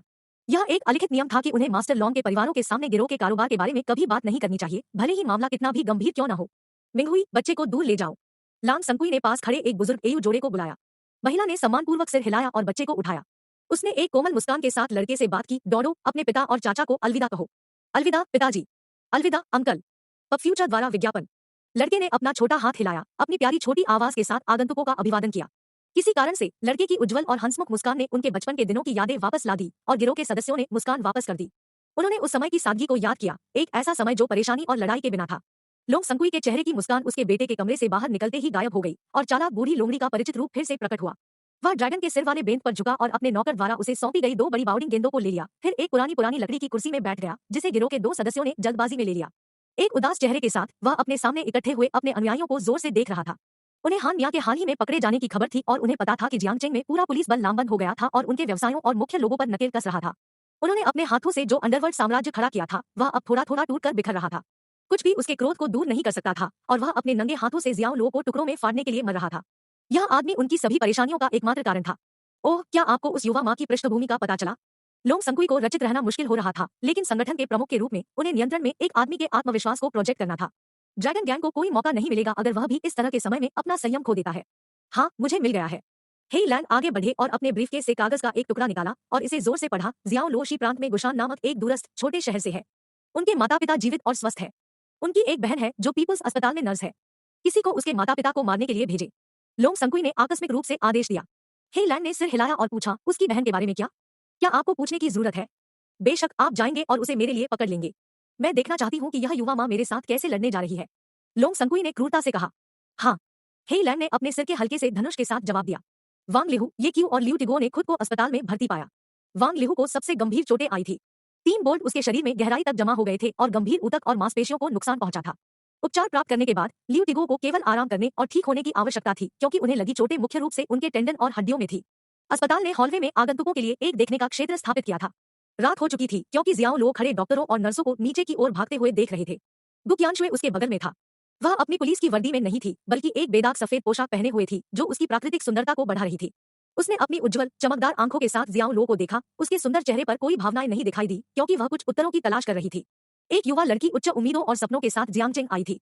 उन्होंने लोगों की जान बचाने के लिए एक अनुकरणीय नर्स सफेद रंग में परी बनने का मन बना लिया था। वह एक निर्दोष आत्मा, सुंदर और दयालु थी। लेकिन यह दुनिया दुर्भाग्य से गंदगी और घृणा से भरी हुई है। गंदे लोगों ने उसके दिमाग और शरीर को सभी प्रकार के घृणित साधनों से फंसाने के तरीके खोजे। वह लड़ती रही और विरोध करती रही और आखिरकार 10वीं मंजिल से कूदकर अपना जीवन समाप्त करने की कोशिश की। पब फ्यूचर द्वारा विज्ञापन। जैसा कि उन्होंने अपनी कहानी सुनाई, जियाओ लो की आवाज नरम और सौम्य थी। हर शब्द तीव्र भावनाओं से भरा था, क्योंकि उन्होंने सन यू की यादों को याद किया। गु क्यानशुए बस सुनता रहा। वह उसका दर्द देख सकती थी और एक शब्द भी नहीं बोली। मैंने उसके जीवन में कदम रखा। नहीं, वह मेरी दुनिया में आ गया। जब मैंने उसे इमारत से गिरते देखा, तो एक टूटे हुए पंख के साथ निगलने की तरह, मैंने खुद से कहा कि मैं जियांगचेंग की गंदगी को नरक में भेजूंगा। मैं कुछ भी नहीं रोकूंगा, यहाँ तक कि खुद शैतान भी नहीं बनूंगा। जियाओ लो ने अपने इरादे से ज्यादा कहा था। गु क्यानशु की ओर अपना सिर घुमाते हुए उन्होंने एक कड़वी मुस्कान के साथ कहा, आपकी बहन ने आपको मुझसे दूर रहने की चेतावनी दी थी। वह सही है, आप जानते हैं। आप जैसी दयालु और सरल लड़की को मेरे जैसे लोगों से कोई लेना देना नहीं होना चाहिए। मैं अपना खुद का व्यक्ति हूँ, गु क्यानशुए ने कहा। लेकिन आपको उसकी बात सुननी चाहिए, है ना? जियाओ लो ने मुस्कुराते हुए कहा। गु क्यानशुए ने पहले अपना सिर हिलाया, फिर सिर हिलाया, और उसने समझाया, ठीक है, मुझे कई मामलों पर उसे सुनना है। लेकिन जब कुछ चीजों की बात आती है, तो मैं खुद फैसला कर सकता हूँ। उदाहरण के लिए, आपके लिए एक दोस्त होने के नाते। गु क्यानशुए ने गंभीरता से कहा। जियाओ लो ने हंसते हुए पूछा, क्या आपको यकीन है कि आप इस पर शॉर्ट्स बुला सकते हैं? मुझे यकीन है। गु क्यानशुए के गुलाबी होंठ अवज्ञा के रूप में खुल गए। जियाओ लो ने अपना हाथ बढ़ाया और धीरे से उसके माथे पर थपथपाया और कहा, मैं आपको अधिक से अधिक पसंद करने लगा हूँ। मेरा मतलब है, एक दोस्त के रूप में। तुमने मेरे माथे को क्यों थपथपाया? गु क्यानशु ने भ्रम के साथ पूछा। यह आपके लिए मेरी स्वीकृति का प्रतिनिधित्व करता है। बेशक जियाओ लो उसे यह नहीं बता सकता था कि यह वही था जो वह आमतौर पर करता था जब वह छोटे बच्चों के साथ मजाक कर रहा था। गु क्यानशु ने एक पल के लिए सोचा, फिर बदले में जियाओ लो के माथे को अपने हाथ से धीरे से थपथपाया। जियाओ लो थोड़ा आश्चर्यचकित था, लेकिन फिर अपना सिर हिलाया और हंसा, आप अपनी बहन से बहुत अलग है। मुझे लगता है कि मुझे आपकी खातिर उससे माफी मांगनी चाहिए। क्यों? तुम्हारी बहन को पता चल जाएगा। जियाओ लो ने उसे एक गर्म मुस्कान दी, फिर अपनी आंख के कोने से उसने गु क्यानलिन की काले रंग की एसयूवी को मुख्य प्रवेश द्वार से अस्पताल में बदलते देखा। उसने गु क्यानशुए से कहा, ठीक है, आपको वापस आना चाहिए। मुझे उन 3 लोगों की जांच करने की जरूरत है। कल मिलते हैं। बोलने के बाद वह पीछे मुड़ा और दाईं ओर चला गया। गु क्यानलिन से मिलने का उनका कोई इरादा नहीं था। अच्छा शैतान, गु क्यानशु ने खुद से कहा। अन्य लोगों ने जियाओ लो को एक खून के प्यासे और क्रूर शैतान के रूप में देखा, लेकिन ऐसा नहीं था कि उसने इसे कैसे देखा। वह एक नेकदिल व्यक्ति था जो प्यार और कर्तव्य की भावना के कारण इस शैतान में बदल गया था। अगर जियाओ लो को उसके बारे में उसका फैसला पता था, तो वह केवल उसे बताएगा, तुम गलत हो। अध्याय 227 ऑपरेशन। उपयोग के लिए 1,01,000 अंक उपलब्ध हैं। वांग लिहू और अन्य लोगों के साथ चेक इन करने के बाद जियाओ लो घर लौट आए। बिस्तर में लेटे हुए उन्होंने थोड़ी देर में पहली बार सिस्टम मॉल में प्रवेश किया। उनके आश्चर्य के लिए संचित अंक संतुलन फिर से 100,000 से अधिक हो गया था। यह जियाओ लो के लिए विशेष रूप से संतुष्टिदायक था, क्योंकि वह अब किसी भी गंभीर चोट लगने पर तेजी से ठीक होने के लिए 100,000 अंक खर्च करने का विकल्प चुन सकता था। हेल्प फंक्शन का उपयोग करते हुए वह अब जीवन विस्तार क्षमता और उपचार क्षमता के बीच के अंतर को समझता है। यदि उसे घातक चोट का सामना करना पड़ा, जैसे कि दिल के माध्यम से चाकू का घाव, गले पर स्लैश, टर्मिनल स्टेज कैंसर, और इस तरह, इसे ठीक होने के लिए जीवन विस्तार क्षमता की आवश्यकता होगी। दूसरी ओर, सामान्य चोटें जिन्हें आधुनिक चिकित्सा साधनों और उपकरणों द्वारा ठीक किया जा सकता है, उन्हें केवल उपचार क्षमता की आवश्यकता होती है। पहली बार भुनाए जाने पर एक जीवन विस्तार क्षमता को आधा मिलियन अंकों की आवश्यकता होती है, और उसके बाद अगले समय के लिए आवश्यक अंक तेजी से बढ़ेंगे। जितनी अधिक बार मेजबान ने जीवन विस्तार क्षमता का उपयोग करना चुना, उतना ही अधिक अंक खर्च होंगे। उपचार क्षमता को केवल 100,000 अंकों की आवश्यकता थी। कोई फर्क नहीं पड़ता कि मेजबान ने इसे कितनी बार भुनाया, कीमत 100,000 अंकों पर रहेगी। अगले दिन काम पर लौटने के बाद जियाओ लो ने जिला स्टेशन के प्रमुख हो झिझी से 2 अनुरोध किए। सबसे पहले उन्होंने वांग लिहू और अन्य लोगों की रक्षा के लिए अधिक अधिकारियों का अनुरोध किया जो अस्पताल में स्वास्थ्य लाभ कर रहे थे।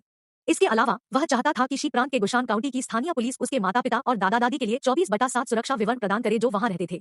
हो झिझी स्पष्ट रूप से जानता था कि ड्रैगन गैंग कितना दुस्साहसी हो सकता है और वे जियो लो के दोस्तों और परिवार को लक्षित करने की कितनी संभावना रखते थे। प्रमुख के रूप में उन्होंने महसूस किया कि जियाओ लो के दोस्तों और परिवारों की रक्षा करना उनका कर्तव्य था और वह उन जिम्मेदारियों से पीछे नहीं हटेंगे। निश्चिंत रहो, मैंने वांग लिहू और अन्य लोगों की सुरक्षा सुनिश्चित करने के लिए सशस्त्र विशेष पुलिस की एक टीम को पहले ही सौंप दिया है। मैं 1 मिनट में गुशान के पुलिस स्टेशन से संपर्क करूंगा और उन्हें हर दिन 24 घंटे आपके परिवार की सुरक्षा के लिए पुलिस अधिकारियों को भेजने के लिए कहूंगा। धन्यवाद। जियाओ लो ने वास्तव में हो झिझी के समर्थन की सराहना की। उन्हें ऐसी सभी चिंताओं को खत्म करने और लॉन्ग संकुई से निपटने से पहले एक स्पष्ट दिमाग रखने की आवश्यकता थी। उनके माता पिता शी प्रांत में अपने गृहांतर में बहुत दूर रहते थे और उन्हें लगा कि लोंग संकुई शायद अपने परिवारों को नुकसान पहुंचाने के लिए बहुत सारे लोगों को वहां नहीं भेजेंगे। काउंटी पुलिस स्टेशन से 24/7 सुरक्षा के साथ जियाओ लो का परिवार सुरक्षित होना चाहिए। वह जियांगचेंग में यहाँ किसी भी प्रयास के बारे में अधिक चिंतित था। शियाओ लो प्रमुख के कार्यालय से बाहर निकलने के बाद गुकियांशु से टकरा गया। पब फ्यूचर द्वारा विज्ञापन। पुलिस की वर्दी पहने वह अपनी नाजुक विशेषताओं, गुलाबी गाल और निर्दोष त्वचा के साथ स्मार्ट और आकर्षक लग रही थी। जियो लो जब करीब चला गया तो उसकी मीठी खुशबू को भी सूंघ सकता था। क्या आपके पास आमतौर पर करने के लिए चीजें नहीं होती हैं? जियाओ लो ने उससे पूछा। गुकियांशुए ने अपना सिर हिलाया और जवाब दिया, नहीं। एक पल की चुप्पी के बाद उन्होंने कहा, उन्होंने मुझे पहले अध्ययन करने और केस फाइलों से परिचित होने के लिए कहा। तो क्या तुम मुझ पर कृपा कर सकते हो? जियाओ लो ने पूछा। जरूर, मुझे बताओ। गुकियांशुए ने सिर हिलाया। जियाओ लो मुस्कुराया और कहा, मेरी बहन और बहनोई की रक्षा करो। वह शुरुआत में उसे शामिल करने का इरादा नहीं रखता था, लेकिन कई रात पहले गुकियांशुए के तियानशान तलवार शैली के असाधारण प्रदर्शन को देखने के बाद उन्होंने अपना मन बदल दिया। उन्होंने ईमानदारी से महसूस किया कि अगर गुकियांशुए ने उनके खिलाफ तियानशान तलवार शैली का इस्तेमाल किया तो वह खुद को एक कठिन स्थिति में पाएंगे। लोंग संकुई एक खतरनाक व्यक्ति था और उसे कम करके नहीं आका जाना था। वह तब तक आराम नहीं करेगा जब तक कि उसने जियाओ लो और उसके दोस्तों को मार नहीं दिया। सुरक्षा विवरण में फेंग वुहेन और उनके 4 हमवतन का होना पर्याप्त नहीं होगा। गुकियांशुए को उनके साथ शामिल होने के लिए कहना आवश्यक था। यह कार्रवाई जोर शोर से जारी रही और अब पूरे शहर में फैल गई है। जिला स्टेशन का नारकोटिक स्क्वाड कार्रवाई के दायरे में था। विशेष रूप से वांग योंगजिया के पास नफरत करने वाले ड्रैगन गैंग के साथ पीसने के लिए एक कुल्हाड़ी थी। वह कुछ चोटों से पीड़ित होने के बावजूद काम पर लौट आया और अब उसे अपने मुखबिर से सटीक जानकारी मिली थी। गोल्डन ट्रायंगल के ड्रग लॉर्ड खुनसा ने जियांगचेंग में चोरी करने की योजना बनाई। वह आज रात घाट पर टहलेगा। खुनसा का असली नाम जिन युआन बाओ है। वह यून प्रांत से था और 1990 में सोने के लिए गोल्डन ट्रायंगल की यात्रा की थी। बड़े सम्मेलन कक्ष में वांग योंगजिया ने ऑपरेशन से पहले नारकोटिक स्क्वाड टीम के सदस्यों को अपने लक्ष्य के बारे में जानकारी दी। उन्होंने कहा, वह जियांगचेंग में मादक पदार्थों की तस्करी का मुख्य स्रोत है। हमने उसे पकड़ने की कोशिश में कई ऑपरेशन किए थे, लेकिन यह आदमी एक चतुर स्वभाव के साथ लोमड़ी पैदा करता है और हर बार बच गया है। इस बार मैं चाहता हूं कि उसे अच्छे के लिए गिरफ्तार किया जाए। जब तक हमारे पास वह है, जियांगचेंग में मादक नेटवर्क निश्चित रूप से ध्वस्त हो जाएगा। इसके अलावा अगर हमारे पास खुनसा हमारे गवाह के रूप में है तो ड्रैगन गैंग में एक भी बदमाश जो नशीली दवाओं का कारोबार चलाता है बच नहीं पाएगा। कैप्टन वांग, मेरे पास एक सवाल है। शियाओ लो ने हाथ उठाते हुए कहा, हमने जियांगचेंग में कार्रवाई को भव्य और शानदार पैमाने पर अंजाम दिया है। एक ड्रग किंगपिन के रूप में खुनसा इस विशेष समय के दौरान जियांगचेंग आने का विकल्प क्यों चुनेंगे? क्या वह नहीं जानता कि यह अब विशेष रूप से खतरनाक है? टीम के अन्य सदस्यों ने जियाओ लो की बात की आवाज में सिर हिलाया। यह वास्तव में संदिग्ध था कि खुनसा ने किसी तरह जियांगचेंग आने के लिए इस विशेष समय को चुना। यह तार्किक और तर्कसंगत नहीं लग रहा था। पब फ्यूचर द्वारा विज्ञापन। वांग योंगजिया ने सहमति में सिर हिलाया, कहा, यह एक अच्छा सवाल है। लेकिन जैसा कि मैंने अभी कहा, खुनसा एक चालाक और फिसलन भरा लड़का है। एक पुरानी कहावत है, प्रकाश के नीचे अंधेरा है। शायद खुनसा को लगता है कि पुलिस हमारे सभी बलों के साथ गिरोहों से निपटने में बहुत व्यस्त होगी। सबसे खतरनाक जगह सबसे सुरक्षित जगह है और सबसे खतरनाक समय उसके लिए सबसे सुरक्षित समय है। अब मैं समझ गया। जियाओ लो को प्रबुद्ध किया गया था। वांग योंगजिया ने अपनी स्लाइड बदल दी, एक गंभीर अभिव्यक्ति डाली और जारी रखा, संभावना है कि यह हेई लैंग है जो खुनसा के साथ जुड़ जाएगा। हेई लैंग केवल उनकी सड़क का नाम है। उनका असली नाम कियान फेई है। जियांगचेंग का पूरा ड्रग नेटवर्क उस पर इशारा करता है। अगर हमें अकाट्य और निर्णायक सबूत मिले होते तो हम बहुत पहले ही गिरफ्तारी कर चुके होते, लेकिन इस बार वे अपनी कब्र खुद खोद रहे हैं। हम केवल इस ऑपरेशन में जीत हासिल करेंगे। हाँ सर। नारकोटिक स्क्वाड के सभी सदस्य एक साथ खड़े हुए और कोरस में जवाब दिया। मादक नेटवर्क को नष्ट करने के लिए एक उद्देश्य जियो लो ने लंबे समय से योजना बनाई थी और यह ऐसा करने का उनका सबसे अच्छा अवसर था। वह ऐसा करने के लिए कोई कसर नहीं छोड़ेगा। आधी रात के 2 घंटे बाद अंधेरा था और जियांगचेंग का घाट मृत सन्नाटे में था। एक परित्यक्त डॉक पर जिसका पुनर्निर्माण किया जाने वाला था, घाट के साथ कई जंग लगे शिपिंग कंटेनर थे। एक कंटेनर क्रेन किनारे पर था, बदरंग और कठोर रूप से खराब हो गया था। स्टील की मोटी चेन रस्सी की तरह लटक रही थी और ठंडी तटीय हवा में थोड़ा झूल रही थी। नारकोटिक स्क्वाड चुपके से एक शिपिंग कंटेनर के पीछे छिपा हुआ था और गोदी पर खाली जमीन पर बैठे हेई लांग और उसके गुर्गों को देख रहा था और खुनसा के साथ संपर्क बनाने की प्रतीक्षा कर रहा था। यह इतना लंबा हो गया है, खुनसा अभी तक यहाँ क्यों नहीं है? नारकोटिक स्क्वाड के एक सदस्य ने फुसफुसाकर कहा, क्या जल्दी है? आपको एक बड़ी मछली को पकड़ने के लिए धैर्य रखना होगा। वांग योंगजिया ने उसे व्याख्यान दिया। लड़के ने शिकायत की, लेकिन उन्हें बारबेक्यू खाते और बियर पीते हुए देखकर मुझे काफी दुखी महसूस होता है। वे रात से ही यहाँ बिना खाए छिपे हुए थे और ईर्ष्या से हेई लैंग और उसके आदमियों को बारबेक्यू का आनंद लेते हुए देख रहे थे। परेशान होकर वे केवल चाहते थे कि खुनसा जल्द ही पहुंचे ताकि वे उन सभी को गिरफ्तार करने के लिए आगे बढ़ सकें। और फिर स्वादिष्ट बारबेक्यू का क्या बचा है? इसे चूसो। हम ऑपरेशन के बीच में हैं। वांग योंगजिया ने उसे डांटा और मन ही मन सोचा, मैं भी भूखा मर रहा हूँ, ग्रिल्ड मांस को सूंघ रहा हूँ। मुझे किससे शिकायत करनी चाहिए? फिलहाल उन्हें अपनी तरफ चबाने की आवाजें सुनाई दी। उन्होंने अपना सिर घुमाया और देखा कि जियाओ लो चिकन का एक शानदार पैर पकड़े हुए था और शिपिंग कंटेनर के खिलाफ झुकते हुए उस पर मस्ती कर रहा था। अध्याय 228 संपर्क। अनुवादक न्योइबो स्टूडियो, संपादक न्योइबो स्टूडियो। जियाओ लो ने सुपरमार्केट से चिकन लेग खरीदा था, यह अनुमान लगाते हुए कि उनके पास लंबी हिस्सेदारी होगी, इसलिए वह तैयार होकर आया था। बेशक चिकन पैर एकमात्र चीज नहीं थी जिसे वह अपने साथ लाया था। नारकोटिक स्क्वाड के सदस्यों ने शियाओ लो को चिकन पैर उठाते हुए देखा और अब उन्होंने अपनी जेब से एक मेमने का रोल भी निकाल लिया था। वे इसे उत्सुकता से देख रहे थे, केवल यह चाहते थे कि वे अपने दांतों को उस स्वादिष्ट भेड़ के रोल में डुबो सकें। जियाओ लो अपनी टीम के सदस्यों के साथ परिचित शर्तों पर नहीं थे, इसलिए वह उनके साथ भोजन साझा करने के लिए बाध्य महसूस नहीं करता था। इसके अलावा वह अभी भी सभी चिकन खाने के बाद भी भूखा था। जैसे कि यह पर्याप्त आकर्षक नहीं था, मेमने के रोल को खत्म करने के बाद उसने अपनी दूसरी जेब से फ्राइज का एक बैग निकाला और उसके पास केचप का एक पाउच भी था। उसने मेमने के रोल के रैपर को जमीन पर रखा, उस पर केचप निचोड़ा और फिर फ्राइज को केचप में डुबोया, खुद को जारी रखा। क्या बकवास है, यह बहुत ज्यादा है। वह बहुत दूर चला गया था। किसी ने एक शब्द नहीं कहा, लेकिन उनकी आंखों ने सब कुछ बता दिया। नारकोटिक स्क्वाड का कोई भी व्यक्ति अब शांत नहीं रह सकता था। वे इतने भूखे थे कि उन्हें लगा कि वे एक पूरे हाथी को खा सकते हैं। मामले को बदतर बनाने के लिए उनके बगल में लड़का उनके सामने पिकनिक मना रहा था, जैसे कि कुछ भी गलत नहीं था। वह वास्तव में उनके संकल्प की परीक्षा ले रहा था। जियाओ लो, हम ऑपरेशन के बीच में हैं। वांग योंगजिया ने सख्ती से बात की और जियाओ लो को याद दिलाया, यहाँ तक कि उन्होंने जियाओ लो के हाथों में फ्राइज को देखा। उन्होंने कहा, कैप्टन वांग, मैं यहाँ गैर जिम्मेदाराना और अवांछित टिप्पणी करने की कोशिश नहीं कर रहा हूँ, लेकिन यह ऑपरेशन शायद विफल होने जा रहा है। जियो लो ने कहा। वांग योंगजिया और उनकी टीम के अन्य सदस्यों ने उन्हें देखा। कुछ लोग भ्रमित थे, कुछ उत्सुक थे, जबकि अन्य नाराज महसूस करते थे। जियाओ लो ने फ्राइज नीचे रखा और हेई लैंग और उसके आदमियों को गोदी पर देखा और उसने कहा, उन्हें देखो, वे वहां मजे कर रहे हैं। उन्होंने दर्जनों बियर पी हैं, पीने के खेल खेले हैं और यहाँ तक कि कुछ गाने भी गाए हैं। क्या वे ऐसे दिखते हैं कि वे यहाँ संपर्क करने के लिए हैं? वांग योंगजिया की भौहें बुनी हुई थी। यह वास्तव में असामान्य था। शराब पीने से किसी स्थिति की स्थिति में उनके प्रदर्शन पर असर पड़ेगा। इसके अलावा यह खुनसा को एक बुरा प्रभाव देगा और यह उनके व्यवसाय के लिए बुरा होगा। आपका मतलब है मेरे मुखबिर को नकली खबर मिली? पब फ्यूचर द्वारा विज्ञापन। जियाओ लो ने अपना सिर हिलाया, कहा, नहीं, यह एक असली टिप है, लेकिन वे केवल प्रारंभिक संपर्क करने के लिए यहाँ है। अन्यथा हेई लैंग को आधी रात को यहाँ आकर इंतजार नहीं करना पड़ता। शियाओ लो की टिप्पणी ने नारकोटिक स्क्वाड के कुछ सदस्यों को चकित कर दिया। उन्होंने पहले उसे यह कहते हुए सुना कि वे लोग यहाँ संपर्क करने के लिए नहीं थे, फिर उसने कहा कि वे यहाँ संपर्क करने के लिए थे। अपनी बात स्पष्ट करो, वांग योंगजिया ने जवाब दिया, उसे भी नहीं समझा। जियाओ लो हल्के से हंसे और समझाना जारी रखा, वे अभी तक संपर्क करने के लिए यहाँ नहीं है। वे तभी संपर्क करेंगे जब हम उनसे पूछताछ करने के लिए वहां जाएंगे, कुछ नहीं मिलेगा और चले जाएंगे। हेई लैंग जानता है कि हम उन्हें अंधेरे में करीब से देख रहे हैं। वह खुनसा को अपना चेहरा दिखाने की अनुमति कैसे देंगे बिना यह सुनिश्चित किए कि वह किसी भी पुलिस खतरे से निपट चुके हैं? दस्ते के सदस्यों ने अब इस बिंदु को देखना शुरू कर दिया कि उन्होंने अपने विचारों पर विस्तार से बताया था। हाँ, ये लोग कितने चालाक हो सकते हैं। हालांकि क्या समाज के ये मैल वास्तव में अपनी योजनाओं के साथ इतने गहन और विचारशील हो सकते हैं? दस्ते के सदस्यों में से एक ने टोका, जियाओ लो, ये केवल आपके शब्द हैं। आप कैसे जानते हैं कि हेई लैंग जानता है कि हम यहाँ हैं? उनकी एक वैध बात थी। हेई लैंग को कैसे पता चलेगा कि वे उन्हें देख रहे थे? क्या यह संभव था कि मुखबिर ने अपना कवर खो दिया था? हर किसी ने जियो लो को देखा और उसकी प्रतिक्रिया की प्रतीक्षा की। जियाओ लो ने अपनी भौहें उठाई और कहा, मेरा अंतर्ज्ञान। टीम के सदस्य जिन्होंने जियाओ लो के पहले के शब्दों का खंडन किया था, वे गुस्से से हंसे और कहा, हम पुलिस हैं। हम अंतर्ज्ञान पर कैसे कार्य कर सकते हैं? हम दुश्मन को केवल तभी सतर्क करेंगे जब हम लापरवाही से काम करके खुद को उजागर करेंगे। खुनसा एक ऑक्टोपस की तरह है जो खतरे को सूंघता है और समुद्र के तल में डूब जाता है, पूरी तरह से गायब हो जाता है।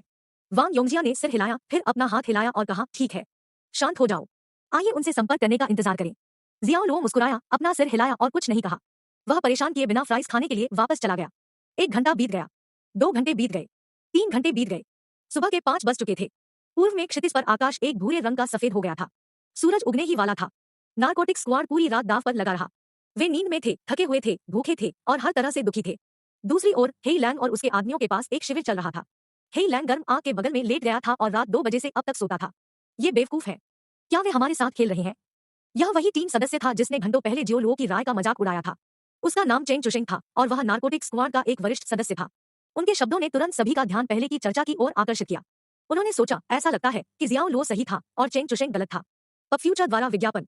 वांग योंगजिया ने शियाओ लो से पूछा, क्या अब बाहर जाने के लिए बहुत देर हो चुकी है? जियाओ लो ने अपना सिर हिलाया, जवाब दिया, नहीं। लेकिन एक बार जब हम बाहर जाते हैं तो यह उन्हें साबित कर देगा कि उनके बीच में एक तिल है। अगर हम अंदर जाते हैं तो हम उसकी सुरक्षा सुनिश्चित नहीं कर पाएंगे। हेई लैंग ने शायद पहले से ही हमारे मुखबिर को बंद कर दिया है।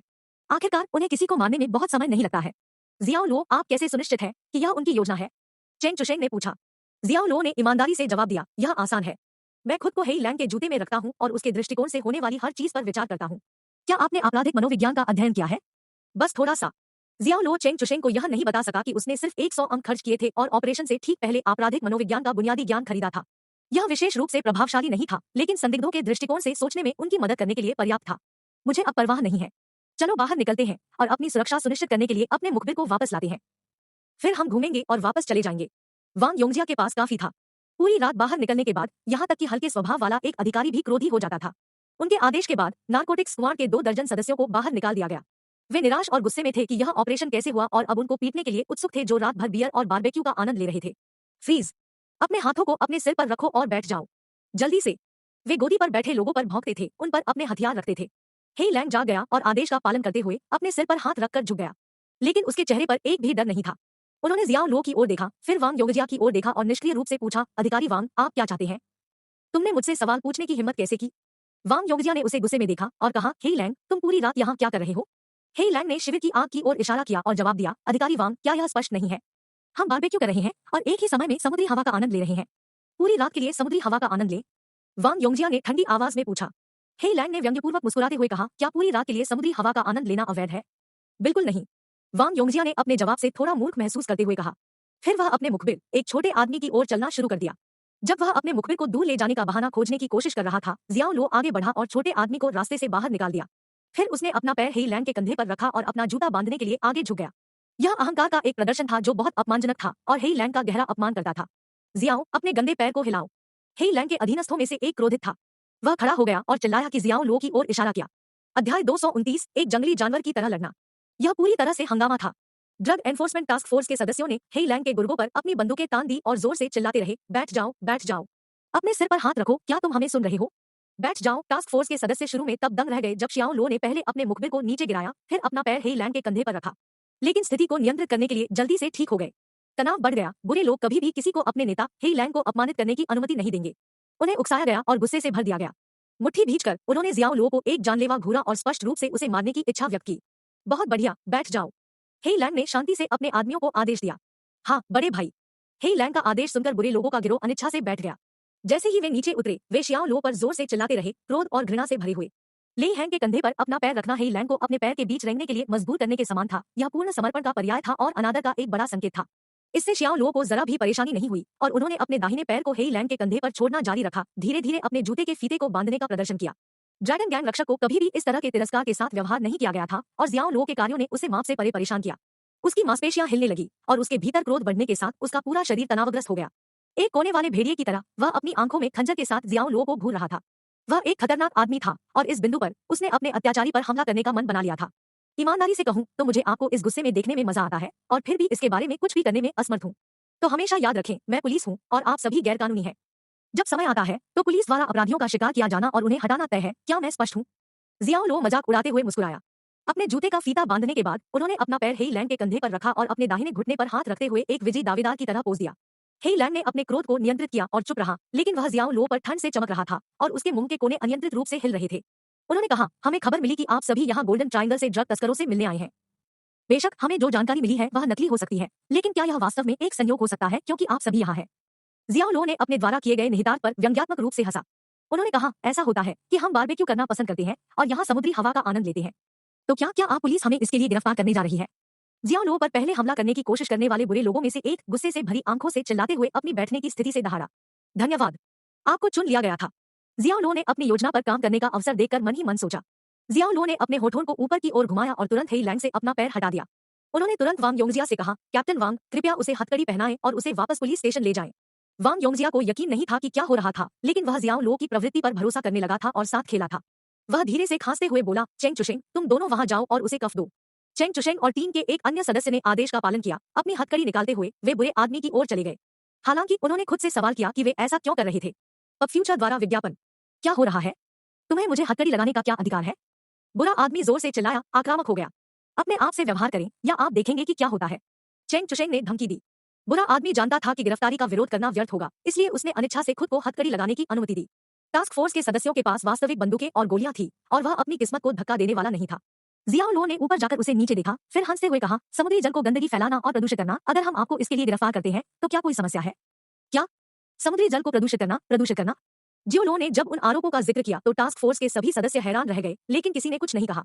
मुझे यकीन नहीं हो रहा है, बुरा आदमी चिल्लाया। जियाओ लो ने भौहें उठाई। यकीन नहीं हुआ? मेरे साथ पुलिस स्टेशन वापस आओ, मैं सुनिश्चित करूंगा कि तुम एक जियाओ बीटी के बेटे हो, मैं तुम्हें मार डालूंगा।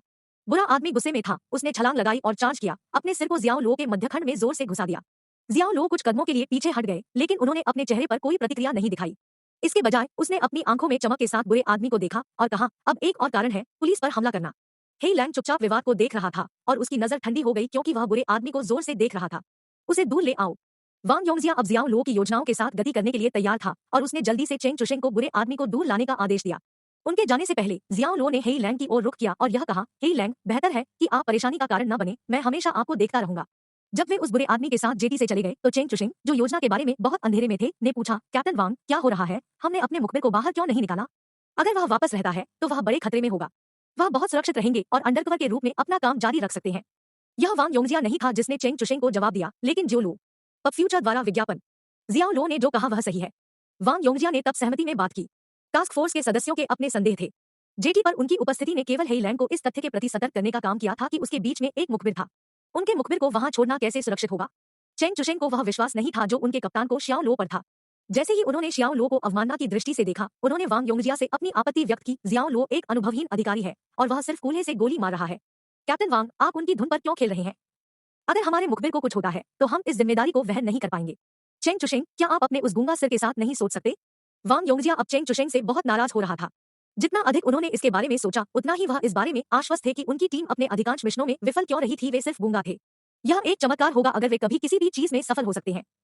वांग योंगजिया ने वैन के पीछे हिरासत में लिए गए बुरे आदमी को इशारा किया और उन सभी को फटकार लगाई। हम एक हास्यास्पद आरोप के आधार पर इस फेला को अपने साथ ले गए। आपको क्या लगता है कि हेईलैंड को अब मुखबिर पर संदेह होगा? उनके शब्दों ने सभी को प्रभावित किया और उन्होंने याद किया कि पहले क्या हुआ था। बुरा आदमी अपने गिरोह का सबसे उत्तेजित दिखाई दिया। माना कि वह हेईलैंड के प्रति अपनी वफादारी दिखा रहा था, लेकिन यह अभी भी हेईलैंड के मन में कुछ संदेह पैदा करेगा क्योंकि उसकी प्रतिक्रिया कुछ हद तक शीर्ष पर लग रही थी। हेईलैंड ने अनुमान लगाया कि उसकी आक्रामकता केवल खुद को गिरफ्तार करने और इस तरह एक खतरनाक स्थिति से बाहर निकलने की एक चाल थी जिससे वह मुखबिर होने का मुख्य संदिग्ध बन गया। हेईलैंड के अविश्वासी स्वभाव के साथ उसने पहले से ही अपना मन बना लिया होगा कि बुरे आदमी को बेअसर करना होगा, चाहे वह मुखबिर हो या नहीं। अगर वे दूसरी ओर अपने स्वयं के मुखबिर को अपने साथ वापस ले जाते तो यह हेईलैंड को यह बताने जितना अच्छा होता कि स्निच कौन था और हेईलैंड के शिविर में एक अंदरादमी को लगाया जाना क्यों महत्वपूर्ण था। उन्हें खुनसा की अगली बूंद का विवरण देने के लिए किसी की आवश्यकता होगी। जेटी की यात्रा के बाद खुनसा निश्चित रूप से अब नहीं आएगा। इसके अलावा यह पहले से ही दिन का ब्रेक था। एकमात्र अन्य विकल्प यह होगा कि उस जगह को दिन रात निगरानी में रखा जाए। और फिर भी क्या होगा अगर ड्रॉप पॉइंट बदल दिया गया था? वांग योंगजिया ने शियाओ लो की बात थपक पाई और सराहना करते हुए कहा, हमने यह सब लगभग गलत कर दिया जियाओ लो, इसलिए इस बार आपको बहुत बहुत धन्यवाद। कोई बात नहीं, जियाओ लो ने मुस्कुराते हुए जवाब दिया। चेंग चुशिंग ने मूर्ख महसूस किया और वास्तव में शर्मा गया। दूसरों ने जियाओ लो को नए सम्मान के साथ देखा। उन्हें 2 दिन बाद अपने मुखबिर से एक संदेश मिला और उन्हें हेईलैंड और खुनसा के बीच बैठक का स्थान और समय दिया गया। कहीं और लांग संकुई ने अपने आदमियों को जियाओ रुई और तांग रेन के पीछे जाने के लिए भेजा था। गुकियांशु और फेंग वुहेन हमले को विफल करने के लिए हाथ पर थे, लेकिन इसने जोड़े को भयभीत कर दिया। शिप्रान से भी परेशान करने वाली खबर आई। गुशान के काउंटी पुलिस स्टेशन ने 5 गैंगस्टरों को पकड़ा था जिन्होंने शियाओ लो के माता-पिता को नुकसान पहुंचाने की कोशिश की थी। वे सिर्फ एक जंगली जानवर की तरह बुरी तरह लड़ रहे हैं। शियाओ लो अपनी कुर्सी पर बैठकर चाय की चुस्की लेते हुए लोंग संकुई की हताशा को महसूस कर सकते थे। लोंग संकुई हमेशा पर्दे के पीछे कठपुतली मास्टर रहा था और उसने अपने गंदे काम करने के लिए दूसरों का इस्तेमाल किया था। अब जब उसके 4 रक्षकों को हटा दिया गया था तो बूढ़ी लोमड़ी को अपने हाथों को गंदा करना होगा। यह केवल समय की बात होगी कि वह ऊपर फिसल जाए। जिस क्षण उन्होंने लांग संकुई के अपराधों के सबूत प्राप्त किए, जियाओ लो सीधे उनका सामना करेंगे। ऐसा करने के लिए उसके पास हर कारण होगा। उसने पहियों को पहले ही गति में सेट कर दिया था। यदि अगली रात सब कुछ ठीक हो गया तो लॉन्ग संकुई अपने चौथे रक्षक को खो देगा। कदम से कदम वह ड्रैगन गैंग के विनाश को देखेगा। अध्याय 230 आप गिरफ्तार है। अनुवादक न्योइबो स्टूडियो, संपादक न्योइबो स्टूडियो। यह एक अंधेरी हवादार रात थी। ठंडा ड्राफ्ट उनके चेहरे में थोड़ा सा था और सुनता ने उन्हें एहसास दिलाया कि बर्फ ठंडा तापमान चुपचाप रात के साथ आ गया था। एक हवाई जहाज उनके सिर के ऊपर से उड़ते हुए उड़ रहा था। इसकी बीकन लाइट टिमटिमा रही थी, धीरे धीरे दूर हो रही थी और जल्द ही रात के आकाश में गायब हो गई। परित्यक्त जेटी पर हेईलैंड समुद्र की ओर घूर रहा था। वह एक काले विंडब्रेकर में था जो डरावना, भावहीन लग रहा था। अपनी मशालों के साथ उसके गुर्गे रोशनी के साथ अंधेरे में उड़ने का संकेत दे रहे थे। मछली पकड़ने का एक जहाज दिखाई दिया जो कटा हुआ समुद्र से टूट रहा था। जैसे जैसे यह करीब आया, इसके डीजल इंजन का शोर धातु के हिस्सों के कोलाहल की तरह लग रहा था। लेकिन यहाँ समुद्र के किनारे पर वह ध्वनि हवाओं और लहरों से डूब जाएगी और दूर तक यात्रा नहीं करेगी। उन्होंने कहा, किसने सोचा होगा कि झुआंगनियो पुलिस का अड्डा होगा। लॉर्ड रक्षक, यह बुद्धिमानी थी कि आपने पिछली बार अतिरिक्त सावधानी बरती थी और श्री खुनसा को नहीं आने के लिए कहा था। अन्यथा हम सभी को पुलिस द्वारा गिरफ्तार कर लिया गया होता, एक युवक ने कहा, जो अपने नेता की दूरदर्शिता से स्पष्ट रूप से प्रभावित था। उन्होंने बालों को हरे रंग से रंगा था और अपनी आंखों को चमकाने के लिए आईलाइनर पहना था। उनके पीछे छोटे कद का एक आदमी आराम से बीमार खड़ा था, थोड़ा चंचल दिख रहा था। आखिरकार वह मुखबिर था। हेईलैंड ने कुछ नहीं कहा, लेकिन बस एक सिगरेट निकाली और एक छोर अपने मुंह में डाल दिया। हरे बालों वाले आदमी ने जल्दी से एक लाइटर निकाला और उसे जला दिया, अपने दूसरे हाथ से लौ को बचाया। उन्होंने धीरे धीरे धुआं छोड़ा और कहा, इस बार हमें जो भी उत्पाद मिल रहे हैं वे ग्रेडे हैं। हमें यह सुनिश्चित करना चाहिए कि कुछ भी गलत न हो। हेईलैंड ने मुखबिर के विषय का जवाब नहीं देने का फैसला किया। आश्वस्त रहें लॉर्ड प्रोटेक्टर, हमारे लोग जेटी की ओर जाने वाले सभी मार्गों और कई अन्य स्थानों पर अपनी नजर रख रहे हैं। हमने उन सभी को कवर किया है और अगर कुछ भी गलत होता है तो हमें तुरंत पता चल जाएगा। जैसे ही हमें यह खबर मिलेगी, हमारे पास पुलिस के पहुंचने तक धन को ठिकाने लगाने और सभी निशान मिटाने के लिए पर्याप्त समय होगा। हरे बालों वाले आदमी ने आत्मविश्वास से कहा। हेईलैंड ने एक शब्द भी नहीं कहा और निष्क्रिय रहा, लेकिन उसकी आंखें गंभीर और ठंडी लग रही थी, जैसे एक भयंकर शिकारी अपने शिकार का शिकार कर रहा हो। जियाओ उपनाम के साथ वह डी कहर वास्तव में बहुत अधिक है। मैं उसके मांस की हड्डियों को छीनने के अलावा और कुछ नहीं चाहूंगा, जबकि वह अभी भी जीवित है। हेई लैंग ने उसे हाथ की एक लहर के साथ रोका और कहा, वे शब्द इस ऑपरेशन के खत्म होने तक इंतजार कर सकते हैं। ड्रैगन गैंग इतनी अस्थिर स्थिति में था, यह सब एक आदमी के कारण था। वह जियाओ लो को मारने से बेहतर कुछ नहीं चाहेगा, और यह एक धीमी दर्दनाक मौत होगी क्योंकि वह जियाओ लो के मांस को टुकड़े टुकड़े कर देगा। लेकिन अब समय नहीं था। जियांगचेंग की पुलिस ने उन पर शिकंजा कसा है, इसलिए उन्हें इस चुनौतीपूर्ण अवधि से गुजरने के लिए खुनसा से सामान की आवश्यकता थी। उनके बहुत से व्यवसाय अपंग हो गए थे और उनका नकदी प्रवाह गंभीर रूप से बाधित हो गया था। अब फ्यूचर द्वारा विज्ञापन। मछली पकड़ने वाली नाव ने अपने इंजन को काट दिया, धीरे धीरे जेटी की ओर पैंतरेबाजी की और जहाज को अपनी डॉकिंग लाइन के साथ एक पोस्ट पर सुरक्षित कर दिया। 7-8 लोग अपने कंधों पर बोरियां रखकर उतरे। वे मोटे और तैयार लोगों की तरह दिखते थे और उनके बारे में एक प्रभावशाली हवा थी।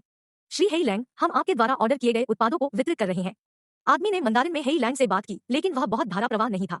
उसके पास गंदे बाल, काली त्वचा और डरावनी उभरी हुई आंखें थी जो एक मृत मछली की तरह दिखती थी।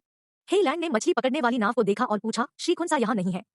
हमारे बॉस को डर है कि यहाँ स्थिति अभी भी अस्थिर है और इस समय मिलना बहुत जोखिम भरा होगा। हमारे बॉस यह भी जानना चाहेंगे कि उन्होंने ड्रैगन गैंग को जांच करने के लिए जो कहा है उसमें कोई प्रगति हुई है या नहीं। हाँ, हमें पता चला कि वाइल्ड बोअर रिज में चू युनशियोंग की बेटी के अपहरण के दौरान रेड स्कॉर्पियन भाड़े के सैनिक मुसीबत में पड़ गए। एक पुलिस वाले के अनुसार जब वे पहुंचे तो किसी ने पहले ही लाल बिच्छू के 17 सदस्यों को मार डाला था। हमें बताया गया है कि यह एस ग्रेड बॉडीगार्ड चू युनशियोंग का काम था, जिसने अपनी बेटी की सुरक्षा के लिए व्यवस्था की थी। हेई लैंग ने तुरंत घटना की सूचना दी। एक अकेला अंगरक्षक? आदमी को अपने कानों पर विश्वास नहीं हो रहा था। क्या एक अकेला अंगरक्षक अपने बॉस द्वारा व्यक्तिगत रूप से प्रशिक्षित भाड़े के सैनिकों को मार सकता है? और उनमें से 17 का उल्लेख एक बार में नहीं करना है? हेई लैंग ने सिर हिलाया। हाँ, वह वास्तव में अकेला था। उसने अपना हाथ हिलाया और हरे बालों वाले आदमी ने खुनसा के आदमी को कागज की शीट सौंप दी। उस आदमी ने सूचना पत्र में एक आदमी की छवि को देखा। यह आदमी? टीएनए तस्वीर में एक साफ, अच्छे दिखने वाले आदमी का चेहरा दिखाया और बिल्कुल खतरनाक नहीं लग रहा था। उन्हें विश्वास करना मुश्किल था कि ऐसा आदमी एस ग्रेड अंगरक्षक बन सकता है। यह वह है। हेई लैंग ने उस आदमी को आश्वासन दिया, इस आदमी का नाम जियाओ लो है। चू युनशियोंग के साथ उनका बहुत करीबी रिश्ता है। रेड स्कॉर्पियंस लीडर के लिए हम जानते हैं कि वह वाइल्ड बोअर रिज में लड़ाई से बच गया और एक चट्टान से कूदकर बच गया, लेकिन फिर भी वह अंत में उसके द्वारा मारा गया था।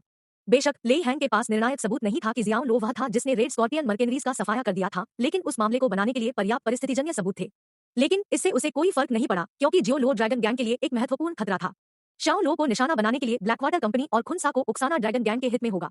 यह सुनकर वह आदमी चौंक गया, फिर अपने दांतों को किरकिरा करते हुए बोला, जैसा कि वे कहते हैं, किसी किताब को उसके कवर से जज मत करो। उसने सावधानी से चादर को मोड़ा, फिर दोनों हाथों को अपनी छाती के सामने जकड़कर हेई लैंग को हल्का सा झुकाया। मैं अपने बॉस को सब कुछ रिपोर्ट करूंगा। मेरा मानना है कि मेरे बॉस उन प्रयासों के लिए बहुत आभारी होंगे जो आप सभी ने इस कार्य के लिए समर्पित किए हैं। श्री खुनसा ड्रैगन गैंग के एक महान दोस्त हैं।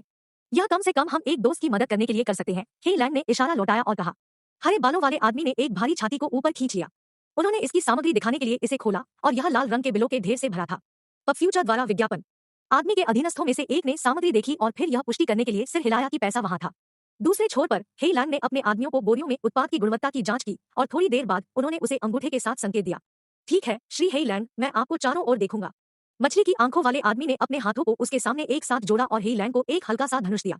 यह दुनिया के अपने हिस्से में शिष्टाचार का एक संकेत था, जैसा कि प्राचीन काल से किया गया था। सौदा पूरा हो जाने के बाद अब उसके लिए रहने का कोई कारण नहीं था और उसने जल्दबाजी की। मत हटो, आप गिरफ्तार है। रात की हवा में अचानक एक तेज आवाज गूंजी और जेटी पर मौजूद लोगों को चिंतित कर दिया। पास के कंटेनरों के ढेर से आवाज निकली और जैसे ही हर कोई दिशा की ओर देख रहा था, एक काली आकृति नीचे गिर गई जो उनके सामने जमीन पर हल्के से उतर गई। जियाओ लो ने एक ढीला काले हुड वाला स्वेटर पहना था और मंद रोशनी में यह यूरोप में मध्ययुगीन काल के दौरान पहने जाने वाले स्मॉक जैसा दिखता था। उनके पास सुरुचिपूर्ण विशेषताएं, अच्छे दिखने, रंग में गोरा, गहरी आंखें और पूरी तरह से आकार के होंठ थे। लेकिन फिर भी जैसे ही वह वहां खड़ा था, उससे एक खतरनाक और अंधेरी आभा निकली। तुरंत उसने अपनी बाहों को उठाया और आश्चर्यचकित पुरुषों के समूह पर 2 बंदूकें तान दी। एक सीधे हेई लैंग पर लक्षित था। यह कोई और नहीं बल्कि जियाओ लो था। तो मैंने आप सभी को रंगे हाथों पकड़ लिया है, क्या त्रुटिहीन समय। जियाओ लो एक बुद्धिमान दरार को रोक नहीं सका क्योंकि उसके होंठ एक ठंडी आत्मविश्वास भरी मुस्कान में घुंघराले थे। लेकिन उसकी नजर तीव्र बनी रही, वह जानता था कि उसे आज रात क्या करना है। खुनसा के आदमी ने अपनी आंखें बंद कर ली और कहा, आप इस देश के एक पुलिस वाले हैं? हाँ। आदमी ने फिर पूछा, यह सिर्फ तुम हो? हाँ। जियो लो ने वास्तव में जवाब दिया। वह निश्चित रूप से ड्रग प्रवर्तन टीम का अगुआ था और पहले से ही हेई लैंग वांग योंगजिया द्वारा पोस्ट किए गए सभी संतरियों को बेअसर कर चुका था और बाकी टास्क फोर्स अब जेटी में अपना रास्ता बना रहे थे। हाँ, तुम स्वर की तरह बेवकूफ हो। क्या आप अपनी मौत की तलाश करने के लिए यहाँ है? वह आदमी जोर से हंसा और जियाओ लो को गोली मारने के लिए अपनी बंदूक निकाली। लेकिन शियाओ लो एक कदम तेज था। उसकी बंदूक की नली से एक भेदी रिपोर्ट जारी की गई और गोली आदमी की हथेली में घुस गई, जिससे उसे अपना टुकड़ा गिराना पड़ा। हिलो मत, यदि आप ऐसा करते हैं तो मैं गारंटी देता हूं कि अगली गोली आपके सिर पर लगेगी। जियाओ लो ने उस आदमी की चौंकाने वाली अभिव्यक्ति को देखकर मुस्कुराते हुए कहा। बेशक अगर उसे पता होता कि उस आदमी के पास उसके बारे में जानकारी थी तो वह निश्चित रूप से उसे सीधे हेडशॉट से मार देता। वह जियाओ लो है, हेई लैंग उस आदमी पर चिल्लाया। आदमी चौंक गया और जियो लो को तीव्रता से देखा। उसके सामने यह व्यक्ति वास्तव में वही व्यक्ति था जो उसे सौंपे गए सूचना पत्र में था।